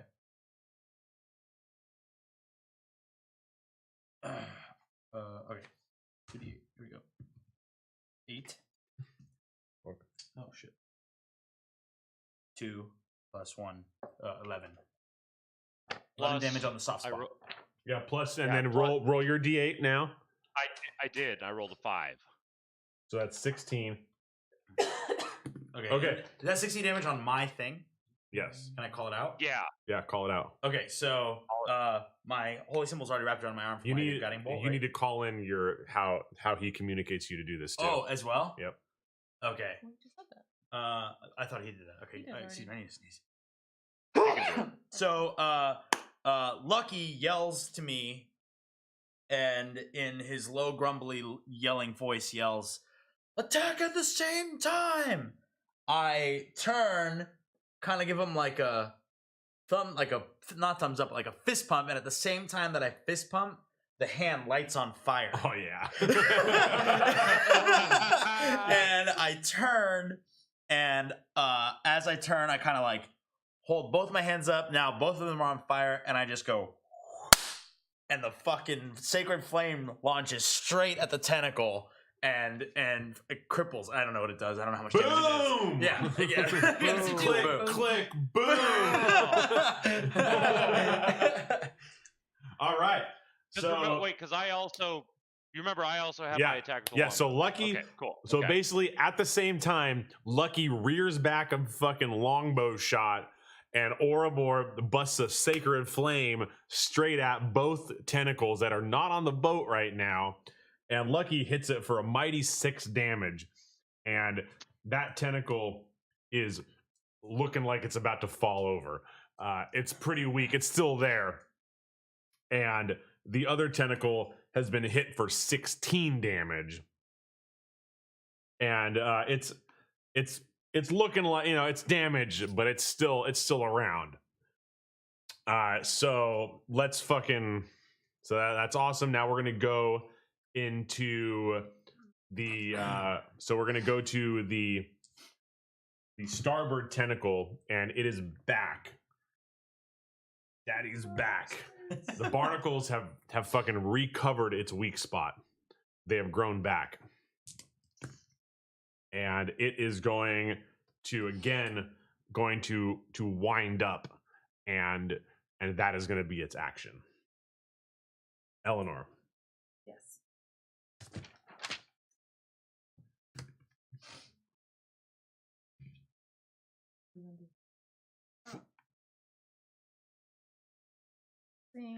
The only important thing that I possibly do is jump in any direction. No, you can fire the cannon. Do the cannons. The cannon, or You should do the Do the cannons cannon. because I'm not gonna. what part of the tentacles? So you can shoot. So both of the tentacles are available to be shot. One of them has both. I actually believe that both of them have the barnacles back, because the one that you got the barnacles off has grown back. Okay, so port side.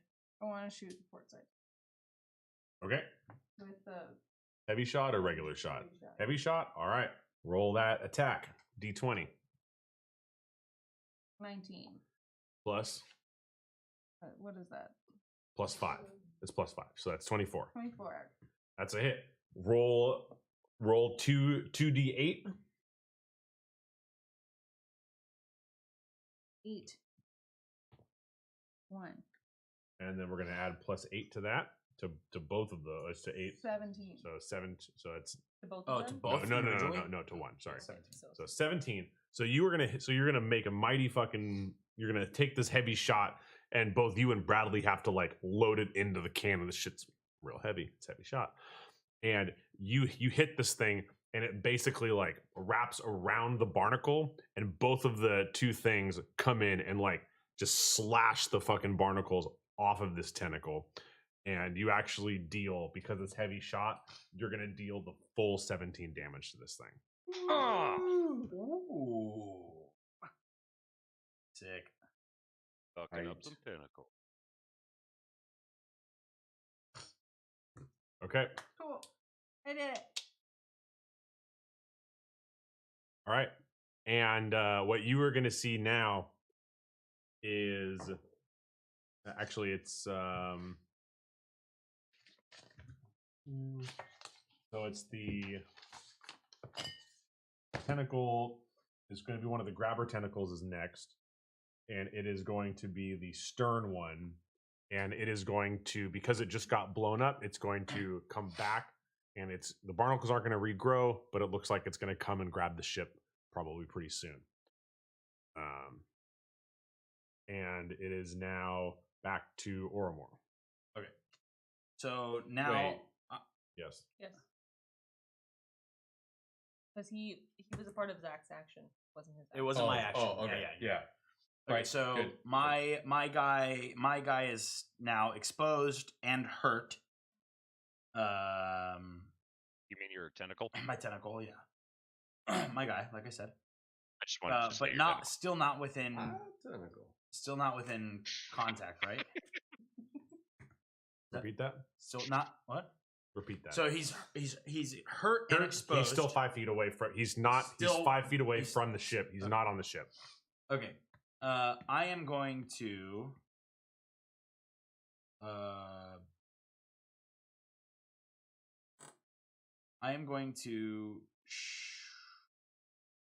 Cast Guiding Bolt again. All right, hit him.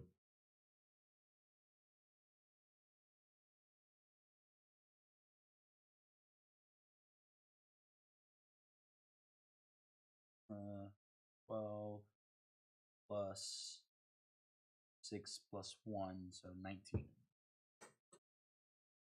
That's a hit. Mm. Oh yeah. 46. Did you buttering his biscuit? That's right. Butter in that biscuit, boy. Fucking That's, love that's what biscuits. B would say because she's a Southern belle. Buttering his biscuit. What's your damage like, boy? 17. Are we talking about the game? Or, All right. 17. All right. All right. So, what do you? How does your attack go? Is it full damage this time? Yeah, there's no barnacles on this thing. All right. Okay. So, same thing. Holy symbol in hand. All of my symbols, all of my fucking spells are gonna have some sort of big physical motion. But so anyway, yeah, holy symbol still wrapped around my arm. I kind of do one of these things, you know, like I like focus energy from my core and then like pull it out, and like a string of like light connects my two arms and then forms together in one and then fires straight at the fucking tentacle. Right at the weak spot. Right at the weak spot. And how much damage are you dealing? 17. That's sick. Yeah, all 17 hits. It's 17 big ones. Yeah, boy. And this thing is starting to look pretty bad. And so now what happens? You guys feel a wave, a surge of the ship. It kind of surges upwards, and what you guys see is this giant squid, the actual head of it, I guess call it the head. This thing, It's a head. rears up out of the water, and it's massive. It's like 15 yards We're long. talking about the head, not the beak. So basically, the head comes Is that an up, octopus? tentacles. No. No. The squid. Squids have Squids have a beaks. beak? Yes. Oh, I didn't Oh know yeah. Octopus don't have- Oh, I got it backwards. Okay. So Go on. so it comes up. It's got its tentacles down in there. So it comes up like this. So theoretically, the beak could get you. But Please do that one.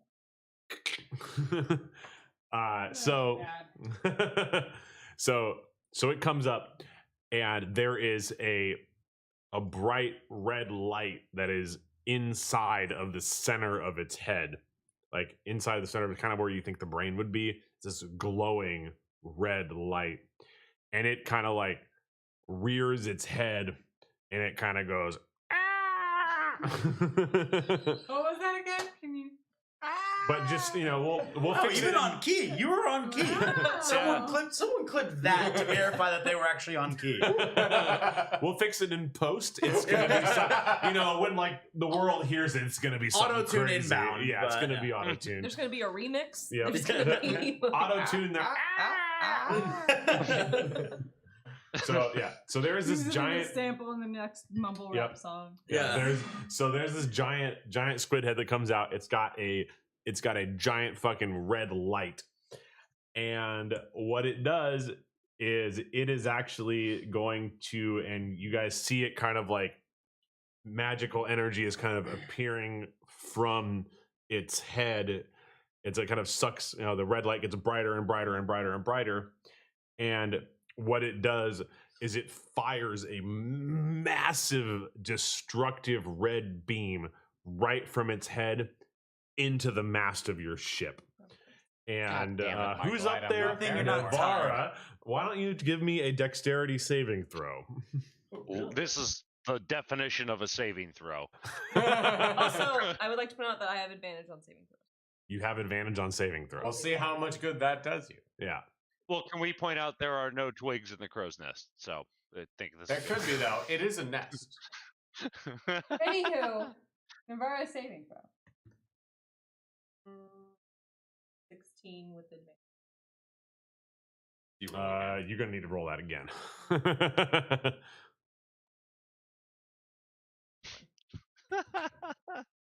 So 24. Ooh. That's a pretty good one. Ooh. Okay, so you roll me 1d8, please.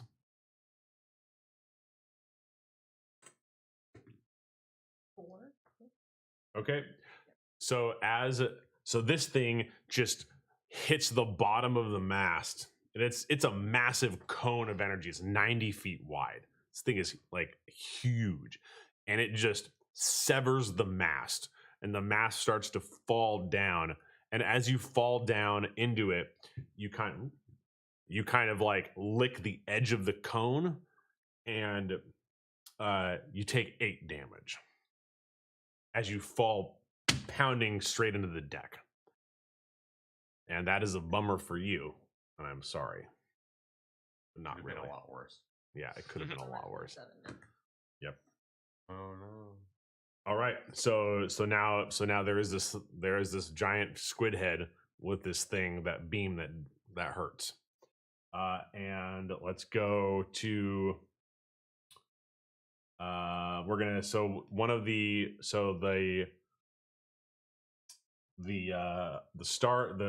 the bow tentacle is gonna grab back onto the ship right now, and it is going to pull you guys towards the whirlpool. You're now 3/5. I was hoping when his head resurfaced, he was no longer tentacles were no longer independent. Just saying, it's clearly the same physical Okay. being. Whose turn? Have you ever played an SNES RPG, bro? Damn it. Yeah, I think I've actually played this one. All right, Rowan, what's up? Okay. So just give me some details here. What I would really like to do, and I'm pretty sure you're gonna be like, nah. No. Is I'd like to use my telekinesis to rip the red beam out of its fucking head. Because it's clearly not something that is like native It's creature. it is native to it. It's part of it. Yeah. Can you do it anyway? Okay. Well, It's like, can I roll for generosity? yeah. Roll for just a DM generosity. Okay. All right. Well, if it is native to this fucking creature, then I'm gonna rethink my approach here. Magic missile, all 3 at that thingy. Okay. Sorry. Yep. Where the red beam came out of. Okay. And You got dice somewhere? I do, but I gotta look up what I'm. You already have it up. Magic missile? Yeah, I can get you. All right, it's I think magic missile. Don't they make a saving throw? no. No, It's but he has to roll no for saving each throw.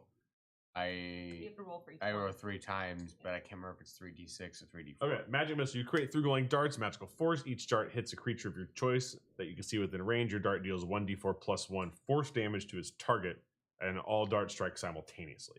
All right, so it's 3d4. So are you casting it using a level 1 spell slot? How are you casting it? Because that actually matters. What spell slot are you using to cast it? level 1? Okay. Because I need those level 2 slots for later. How much later is there gonna be? Like, I mean, Yeah. today maybe not. Oh. Yeah, I guess this is if gonna we're be done a- for the day, that this counts as a long is rest, gonna be a to right? be I continued. mean, Yeah, we'll see. I don't know. Do you think this is the boss fight or not? No, this is clearly only the first battle at 11 o'clock. I'm just not gonna go to You're bed and right. show You know up what? at 6. Fuck it. This is a level 2 Oh, is Yep. this okay. missile. Sun's Magic up, missile. guns up. Hit it. All right, so sorry. What does that change?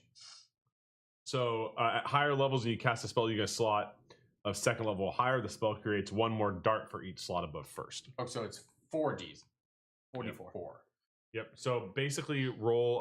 So I roll once. Roll once, and we're going to apply that to all 4 of your darts. That's kind of a bummer. But yeah, okay.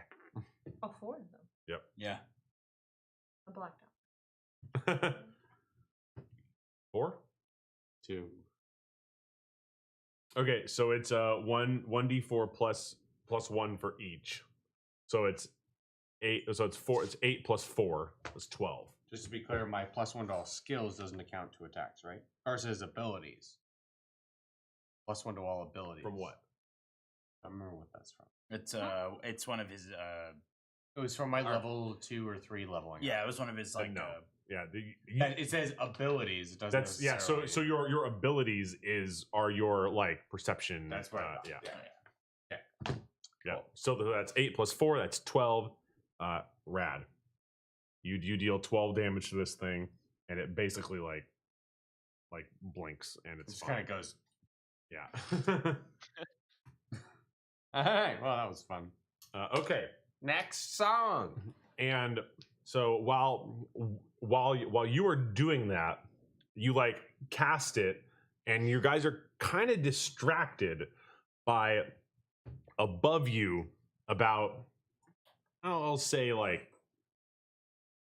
basically like right at the edge of between the whirlpool and you, there is a giant rift in the sky.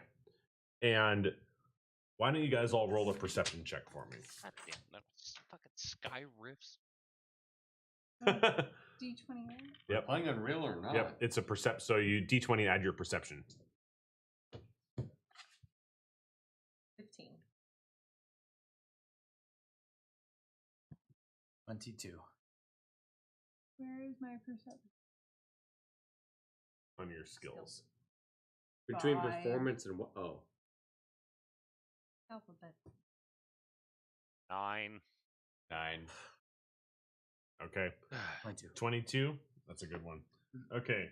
So you Start with guys the people who don't see you guys kind of see a rift in the sky. You've seen that rift somewhere. That same rift.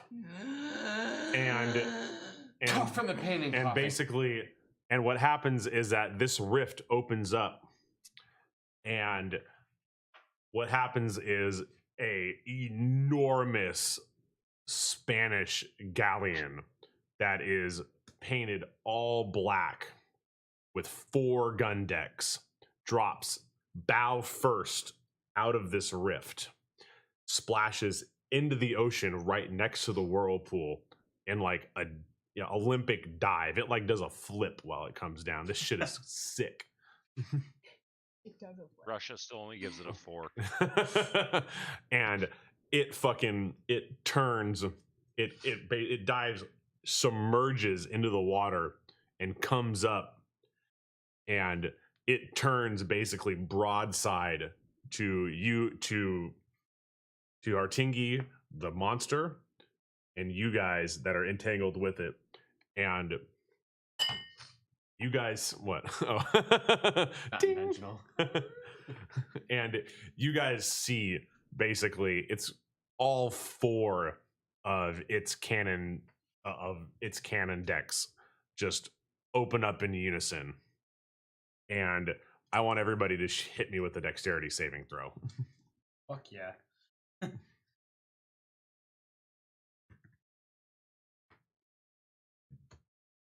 22. 17. 14. 5. God damn it. I run across the boat and grab Lucky's hand because I rolled a 6. Did you add dexterity? Okay, I don't have dexterity. what'd you roll? 14. What'd you roll? Sorry, 17. What'd you roll? 22. Okay, so you guys are just like, this thing comes down, time kind of stops because this is an all black boat, and time stops, and you just see just this thing basically just fires. You see a fucking wall of smoke come out of the fucking front of the boat, and about a second later you hear the boom that is deafening for the sound of about 50 cannons firing in unison. And you see above you cannonballs with yellow chemtrails just raining down on not only your ship, but the squid everything in your vicinity, and the ship is torn apart. And what happens is that the people who rolled higher than a 14, which is you, and you, are basically the ship is torn in half, and you guys manage to stay standing. Lucky and Oramor are tossed into the ocean and are now swimming. The good news is let's roll some damage here.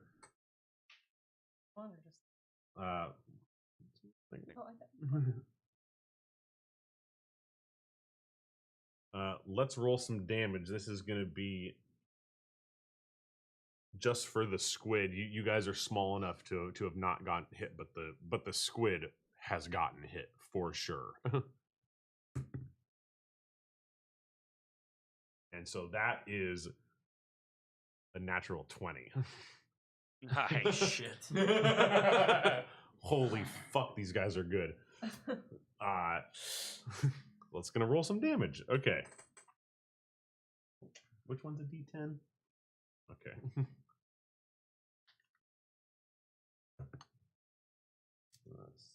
7 roll damage. Hang on, let me pull out the tennis ball. 9. Yeah, you did. 1. 4. 7. Jesus.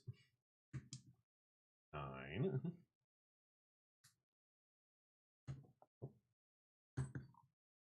4. Who's doing math with that? Nobody? None of us.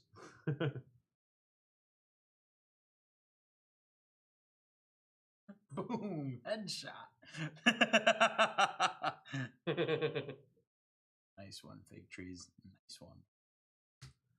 All right. So that is going to be so basically that rolls down. It does 34 damage, but it actually deals 68 damage to basically to all of the parts of the squid. Oh shit! This is a fucking powerful ass boat. Squid or Hartingi. excuse me, the Harting. Her name is Harting. You guys would have known that if you'd gone to the Who crew says it's a quarters. she? You only gave us a chance to go to 2 places. Yeah, I know. Wait, well, I mean, I'm just saying. From the very beginning, I was like, we should go to the crew quarters first because we're gonna get cut off at some point. You should? Anywho, You just You're not- wanted a you're not wanted a wrong. sandwich. Okay. Oh man, Okay. I wanted to get high, and I know it could So find it- weed in the crew. So it blows away, literally, because you guys have dealt some pretty good damage to the rest of the tentacles. It literally blows away all 4 of the tentacles that were attacking you. The head is in pretty bad shape. And what this boat does is it basically comes and you see some harpoons shoot out of it, and you notice that, and then some energy flow. What's up? Sorry, you may have answered this question. The rift in the sky or in the ocean? It's in the sky. This boat. So this boat is dove literally coming out of the from fucking the sky. Yeah. It dove into the ocean, fully submerged, Came out. came back up, and then fired its opened cannons. up the cannons, and just I think we fucking need to give wrecked him this a thing. fucking inspiration. Yeah, that's bad as shit. That's bad as fuck. God damn. And then it is now come up and it has fired about 60 harpoons onto the head of this fucking shrimp, basically. Oh, it's Not- left of it. Yeah, this fucking little shrimp. And it is now, and you guys see that so you guys have, it starts, there's some energy, like bright white kind of light starts emanating from Hartingi, going towards the boat. And that also the looks, rift boat or the destroyed boat. the rift boat. Okay. That also looks a little familiar to you. And so, and you guys see, and also what happens is a dinghy you see a dinghy go down from the boat and starts to make its way towards you guys. You three are all together on a piece of rubble. Okay. We're on a door, and Jack just fell off. Yes, exactly. Can I interrupt and cast a spell, or are we still in initiative? No, so we're out of initiative. You can cast a spell. Okay. We are out of combat. This squid is subdued. Okay. So I cast Jesus Walks, bitch, All right. otherwise known as Water Walk. Up to 10 willing creatures you can see gain the ability to move across any liquid surface as though it were harmless, solid ground. God damn, son. 10 creatures you see? 10 creatures. All I right. see. Do you have to? So how do you roll for that? There is no roll. I just fucking get it. No. Level 3, bitch. Okay. Look that shit up. Serious? Water Walk, I swear to God. Wait, really is no qualifier. No, molten lava can deal damage from its heat. The What? spell grants the Wait, ability to how move is across that any even such related? as water, acid, as if it were harmless solid ground. Creature crossing molten lava can take damage up to 10 willing creatures you wait. can see. Okay. So it can be acid, not just water. It could be acid. It can be acid, it can be molten lava, but the lava, you still take damage Anyways, from the heat. yeah, this is not molten lava or acid. It's water. Okay, It's yeah. water. I would say that you can see everybody. Okay, so I fucking So what do all I of do? us just kind of go. Boop. No, so yeah, so, Yeah, so, yeah, basically, if, yeah. If you're submerged, it lifts you up to the surface. Let's get up out of the water. So yeah, so because Lucky and I are submerged, right? Yep. Yeah. So I don't know. What do I do? Let's just. I would say that you can see Lucky. You can't see anybody else. Okay, yeah. So what I do is I half submerged, kind of almost on the verge of drowning. I put my hands together around the bull Kirijolith's bull horn and whisper a prayer that sounds to everybody else like. and Lifestyle. then yeah, and then both Lucky and I pop up out of the water with a sound that's like. and, land on the water and look around and I look at him and I go. I nod back. and then we walk over to the others. You guys walk No over words to the rest of the needed. party. Yeah. All right. By that time, the boat that has nobody's manning it. It's moving of its own accord. Has pulled up next to you guys, and it stops. No. But no one's Sorry. manning it. Hold on. Yes. The boat or the dinghy? Dinghy. Right. So Oh, okay. the boat is still away. Let's separate this. The ship. sorry. and the Yes. dinghy. Yes. Yeah. There's the Okay. ship and the dinghy. This dinghy is pulled up next to you. It's like a rowboat. There's room for 6 people. It's just you. You guys don't see anybody else from the ship. Don't see the captain or anybody. Nope. Nobody else arrived. I don't know about But you. not- Can I roll a perception check on that? Sure. Roll it. Nat 20. You see nobody. Still nobody survived. Not 20. It's a dinghy. I mean, 10 plus. Yeah. So two. there are bodies. You don't see anyone who's obviously alive. Okay, Let's get in the. let's get in the dinghy. And grab all the bodies. Oh, wait, there's only for 6. There's 5 of us. You can tow them along on the outside. Let's. Where's Yeah, Brett? in the dinghy. All right, I tried. Let the record show. Oh, Let's that's- get in the dinghy. Oh, we lost Zach. Let's get in the dinghy. Bye, Zach. Goodbye, Zach. Oh, he's there No, it I'm is. still here. There you go. Sorry, I had something I had to take care of. Y'all didn't want to see. Okay. Nose picking. Yeah. Anyway, we get in the Brought dinghy. the camera with you. Yeah, Okay. So we get in the dinghy. We get in the dinghy and start rowing back towards the what'd you call it? The Ship. San The Jose galleon. something or other. The What? Spanish galleon. The So San Jose- yeah, the- Yeah, that, the San that- Jose that galleons. beautiful black Spanish galleon that just wrecked shop. That has a slight yellow glow around it. Yep. And we So you get in the dinghy and you don't do shit. It starts going back without your accord back to the galleon, Ah, shit. and it reaches it, it's Florence. It has to be Florence. Okay, go on. and it Not Florence. and it gets hooked into it, and it rises up, and basically, as you guys get up to the top, you are greeted by about 50. There are you see a motley crew of about 50, kind of like they are humanoid, but they're kind of they look human, but they like some of them look like they have like broken legs, but they're still standing very straight. Some of them, like Man. a couple of them, have like a couple like chunks taken out of their neck, and in the front of them, you see someone, and there's one very tall man wearing a very unironic and very menacing literal pirate hat, with the skull and crossbones on it. And what's even more scary is that it looks like that his head is basically has been half severed, and Wait, he's like nearly headless. like Nick? nearly headless Nick, but not Jolly. Okay. And he's basically he's hanging out with a fucking head that is half cut off, and he kind of looks at you and he kind of chuckles and says, "Welcome to the Legion. I thought I smelled some twisted mithril filth. Damn It looks like I was right." Oh, he's got imprisoned again. And I we're cast Turn Undead. done.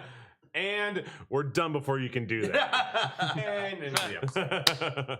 I didn't get to punch anybody. Dude, Come you on. Not one. I knew as soon as that fucking ship was glowing, I was like, oh, fuck. All right. Well, damn, that was really good, dude. Well, That was welcome that was a fucking That was epic. Huh. That was epic All right. shit. good. Outro or whatever before we. Shall we sign out? Yeah. All right. Well, guys, thank you so much for hanging out. For all the people that made it all the way through, we really appreciate it. Fake trees, candles. You guys are awesome. Remember, one shot, one friend. No, One opportunity. Mom spaghetti. Carmen, Camman564. Thanks for hanging out. We really appreciate it. Once again, we are Torpid Gaming. We do 3 things. We have fun. We get immersed. We do epic shit. This was Twisted Mithril, our original story D&D campaign. You got any sign-offs? Oh, dude, there's only one sign off that matters. No, but yeah, thank you again to everybody who followed tonight, to the subscribers for the evening. We had 2 additional subscribers this evening. So thank you to both. If you could get their names really quickly, that'd be awesome. But to everybody else who's still here, remember that if you have an Amazon Prime account, you can link it to your Twitch Prime account and get free Twitch content or support your favorite streamer, e.g. Torpid Gaming. Torpid Gaming. And we got that. That was a Crafty Fellows. That was a rad subscription. We did a Yes. shot for you. That was amazing. And then our other subscriber was. Did we not do another? So it's just Al the Wiz.